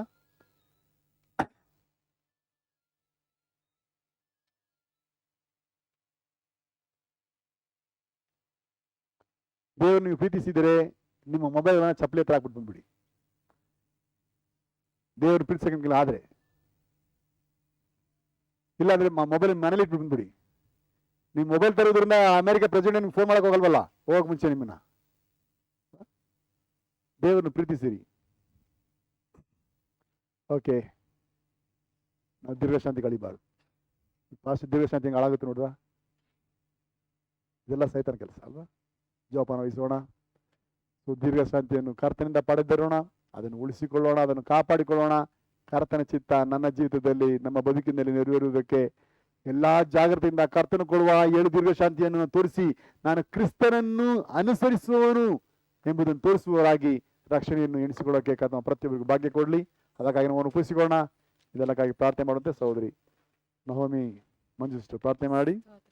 ಕರ್ತನೆ, ನಮ್ಮನ್ನು ಬಹಳ ವಿಶೇಷವಾಗಿ ಪ್ರೀತಿ ಮಾಡುವಂತ ನನ್ನ ತಂದೆಯೇ, ನಿನ್ನ ಪರಿಶುದ್ಧ ನಾಮಕ್ಕೆ ಸ್ತೋತ್ರವಾಗಲಿ. ಕರ್ತನೆ ಸಪ್ಪ ಅಪ್ಪ, ಈ ಆರಾಧನೆ ಸಮಯದಲ್ಲಿ ಕರ್ತನೆ ಸಪ್ಪ ನಮ್ಮೆಲ್ಲರನ್ನು ಕೂಡಿಸಿಕೊಟ್ಟು ಅಪ್ಪ ಈ ವಾಕ್ಯಗಳನ್ನು ಕೇಳುವುದಕ್ಕೆ ಕರ್ತನೆ ಸಪ್ಪ ಇನ್ನೂ ಜೀವಂತವಾಗಿ ಇಟ್ಟಿದ್ದೀರ ಕರ್ತನೆ. ಅದಕ್ಕಾಗಿ ಸ್ತೋತ್ರ ಕರ್ತನೆ ಸಪ್ಪ. ಪಾಪಿ ಕರ್ತನೆ ಅಪ್ಪ ಇಲ್ಲಿ ಬಂದಿರೋ ಎಲ್ಲ ವಿಶ್ವಾಸಿಗಳಿಗಿಂತ ಕರ್ತನೆ ಏಸಪ್ಪ ಪರಮ ಪಾಪಿಯಾಗಿದ್ದೀನಿ ಕರ್ತನೆ ಏಸಪ್ಪ.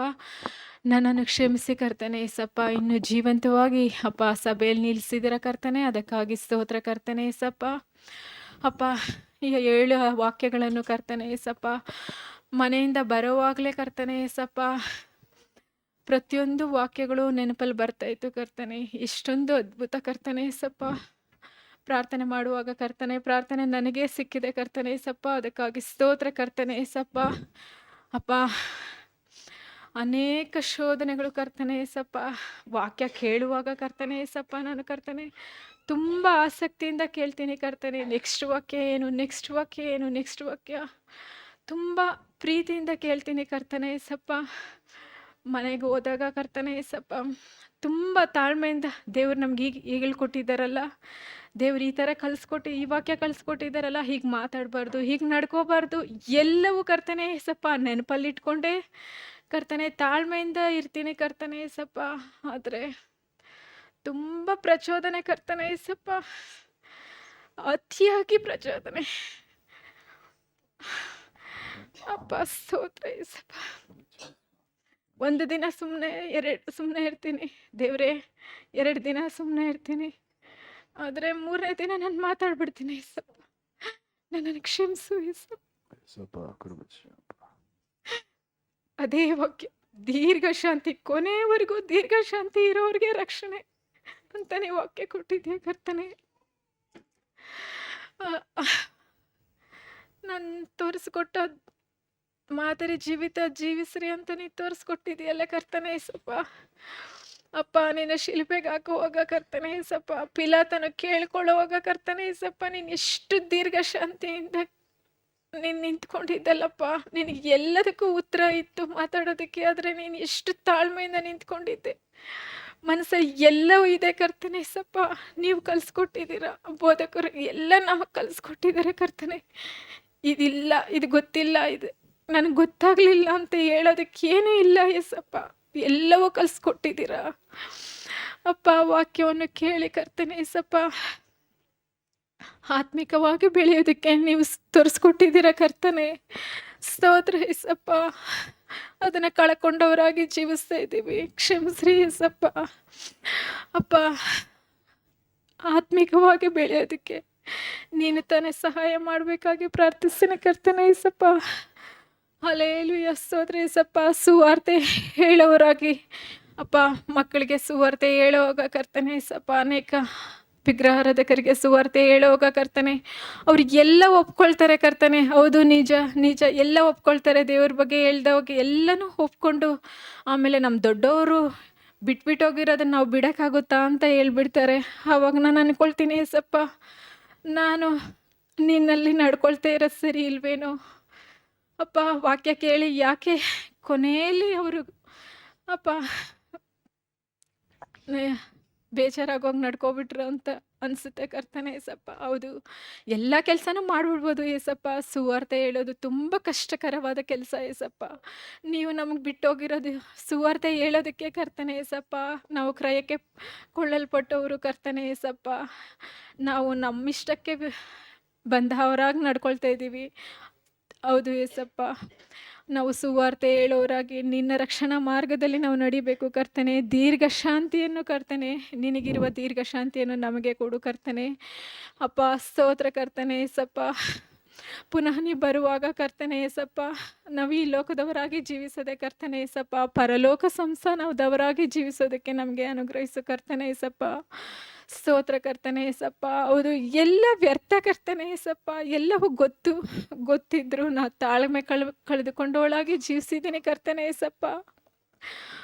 ಅಪ್ಪ ಸ್ತೋತ್ರ ಕರ್ತನೆ. ಅನೇಕ ಟೀಕೆಗಳು 1000 ಕಾರಣ ಇರಲಿ ಏಸಪ್ಪ, ನೀನು ಮಾದರಿ ಜೀವಿತವನ್ನು ತೋರಿಸ್ಕೊಟ್ಟಿದ್ದೀರಲ್ಲ ಕರ್ತನೆ ಏಸಪ್ಪ, ಅದರ ಪ್ರಕಾರ ನಡ್ಕೊಳ್ಳೋದಕ್ಕೆ ನಮಗೆ ಸಹಾಯ ಮಾಡು ಕರ್ತನೆ. ನನಗೂ ಕೇಳ್ಕೊಳ್ತಾ ಇರೋ ಒಂದೊಂದು ವಿಶ್ವಾಸಿಗಳಿಗೂ ನೀವು ಸಹಾಯ ಮಾಡಿ ಕರ್ತನೆ ಏಸಪ್ಪ. ಅಪ್ಪ ನನ್ನನ್ನು ಪ್ರೀತಿಸುವವರು ನನ್ನ ಆಜ್ಞೆಗಳನ್ನು ಕೈಗೊಂಡು ನಡೀತೀರಾ ಅಂತ ಹೇಳಿದಿರಲ್ಲ ಕರ್ತನೆ ಏಸಪ್ಪ. ಅಪ್ಪ ಹಾಗಾದರೆ ನಾನು ಪ್ರೀತಿಸ್ತಾ ಇರೋದು ಸುಳ್ಳು ಅಂತ ನನ್ನ ಮನಸ್ಸು ಚುಚ್ಚಿ ಚುಚ್ಚಿ ಹೇಳ್ತಾ ಇದೆ ಕರ್ತನೆ. ನನ್ನ ತಪ್ಪು, ನನ್ನ ನಾನು ತಾಳ್ಮೆ ಕಳೆದುಕೊಂಡವಳಾಗಿ, ನಿನ್ನ ರಕ್ಷಣೆ ಕಳೆದುಕೊಂಡವಳಾಗಿ ಜೀವಿಸ್ತಾ ಇದ್ದೀನಿ ಕರ್ತನೆ. ನನ್ನನ್ನು ಕ್ಷಮಿಸಿ ಕರ್ತನೆ ಏಸಪ್ಪ. ಯಾವಾಗಲೂ ದೀರ್ಘ ಶಾಂತಿಯಿಂದ ಅಪ್ಪ ನಿನ್ನ ಬರೋಣವನ್ನೇ ನಿರೀಕ್ಷಿಸುವುದಕ್ಕೆ ಅಪ್ಪ. ಹೌದು, ಅದೊಂದಕ್ಕೋಸ್ಕರನೇ ನಾವು ಬದುಕ್ತಾ ಇದೀವಲ್ವಾ? ವಾಕ್ಯ ಕೇಳ್ತಾ ಇರೋದು ಅದಕ್ಕೋಸ್ಕರನೇ, ಜೀವಿಸ್ತಾ ಇರೋದು ಅದಕ್ಕೋಸ್ಕರನೇ ಅಲ್ವಾ ಏಸಪ್ಪ? ನಿನ್ನೆ ಈ ಲೋಕದಲ್ಲಿ ಎಲ್ಲವೂ ವೇಸ್ಟ್ ಏಸಪ್ಪ. ಅಪ್ಪ ಸ್ತೋತ್ರ ಕರ್ತನೆ ಏಸಪ್ಪ. ಎಲ್ಲವನ್ನು ಕಲಿಸ್ಕೊಟ್ಟಿದ್ದೀರಪ್ಪ. ಅದ್ರ ಪ್ರಕಾರ, ನಿನ್ನ ಆಜ್ಞೆಗಳ ಪ್ರಕಾರ ನಡ್ಕೊಂಡು ಕರ್ತನೆ ನಿನ್ನನ್ನು ಪ್ರೀತಿಸಿದವರಾಗಿ ಜೀವಿಸೋದಕ್ಕೆ ನಮಗೆ ಸಹಾಯ ಮಾಡ್ರಿ ಕರ್ತನೆ ಏಸಪ್ಪ. ನನ್ನಾಗೆ ಕೇಳ್ಕೊಳ್ಳೋ ಒಂದೊಂದು ವಿಶ್ವಾಸಿಗಳನ್ನು ಕರ್ತನೆ ನೀನು ಆಶ್ವಾಸ ಬಲಪಡಿಸಿ ಕರ್ತನೆ ಏಸಪ್ಪ. ಕೇಳಿದ್ದು ಬಿಟ್ಟಿದ್ದೆಲ್ಲ ಯೇಸು ಕ್ರಿಸ್ತನ ದಿವ್ಯ ನಾಮದಲ್ಲಿ ಕೃಪೆಗಳನ್ನು ಬೇಡಿ ಪಡೆದುಕೊಂಡಿದ್ದೇನೆ ಒಳ್ಳೆ ತಂದೆಯೇ, ಆಮೆನ್. ಆಶೀರ್ವಾದ. ಕರ್ತ ನಿಮ್ಮನ್ನು ಆಶೀರ್ವದಿಸಿ ಕಾಪಾಡಲಿ. ಕರ್ತನ ಪ್ರಸನ್ನ ಮುಖದಿಂದ ನಿಮ್ಮನ್ನು ನೋಡಿ ನಿಮ್ಮ ಮೇಲೆ ದಯ ಇಡಲಿ. ಕರ್ತನ ಮೇಲೆ ಕೃಪಾ ಕಟಾಕ್ಷವಿಟ್ಟು ಶಾಂತಿಯನ್ನು ಅನುಗ್ರಹಿಸಲಿ. ಓ ದೇವರಿಗೆ ಮಹಿಮೆ, ರಕ್ಷಿಸಿದ ಸುರಕ್ಷಿಸಿದ ನನ್ನ ತನ್ನ ನೀಡಿ ರಕ್ಷಿಸಿದ ಓ ದೇವರಿಗೆ ಮಹಿಮೆ. ನನ್ನ ಮನವೇ ಕರ್ತನನ್ನು ಕೊಂಡಾಡು, ನನ್ನ ಶರೀರದಲ್ಲಿ ಕರ್ತನ ಪವಿತ್ರ ನಾಮವನ್ನು ಕೀರ್ತಿಸಲಿ. ನನ್ನ ಮನವೇ ಕರ್ತನನ್ನು ಕೊಂಡಾಡು, ಕರ್ತನು ಮಾಡಿದ ಉಪಕಾರಗಳಲ್ಲಿ ಒಂದನ್ನು ಮರೆಯಬೇಡ. ಯೇಸು ಕ್ರಿಸ್ತನನ್ನು ಅನುಸರಿಸುವವರಾಗುವಂತೆ ಕರ್ತನ ದೀರ್ಘ ಶಾಂತಿಯನ್ನು ಹಿಂಬಾಲಿಸುವುದಕ್ಕೆ ಕರ್ತನಿಂದ ಅನುಗ್ರಹವಾಗಲಿ.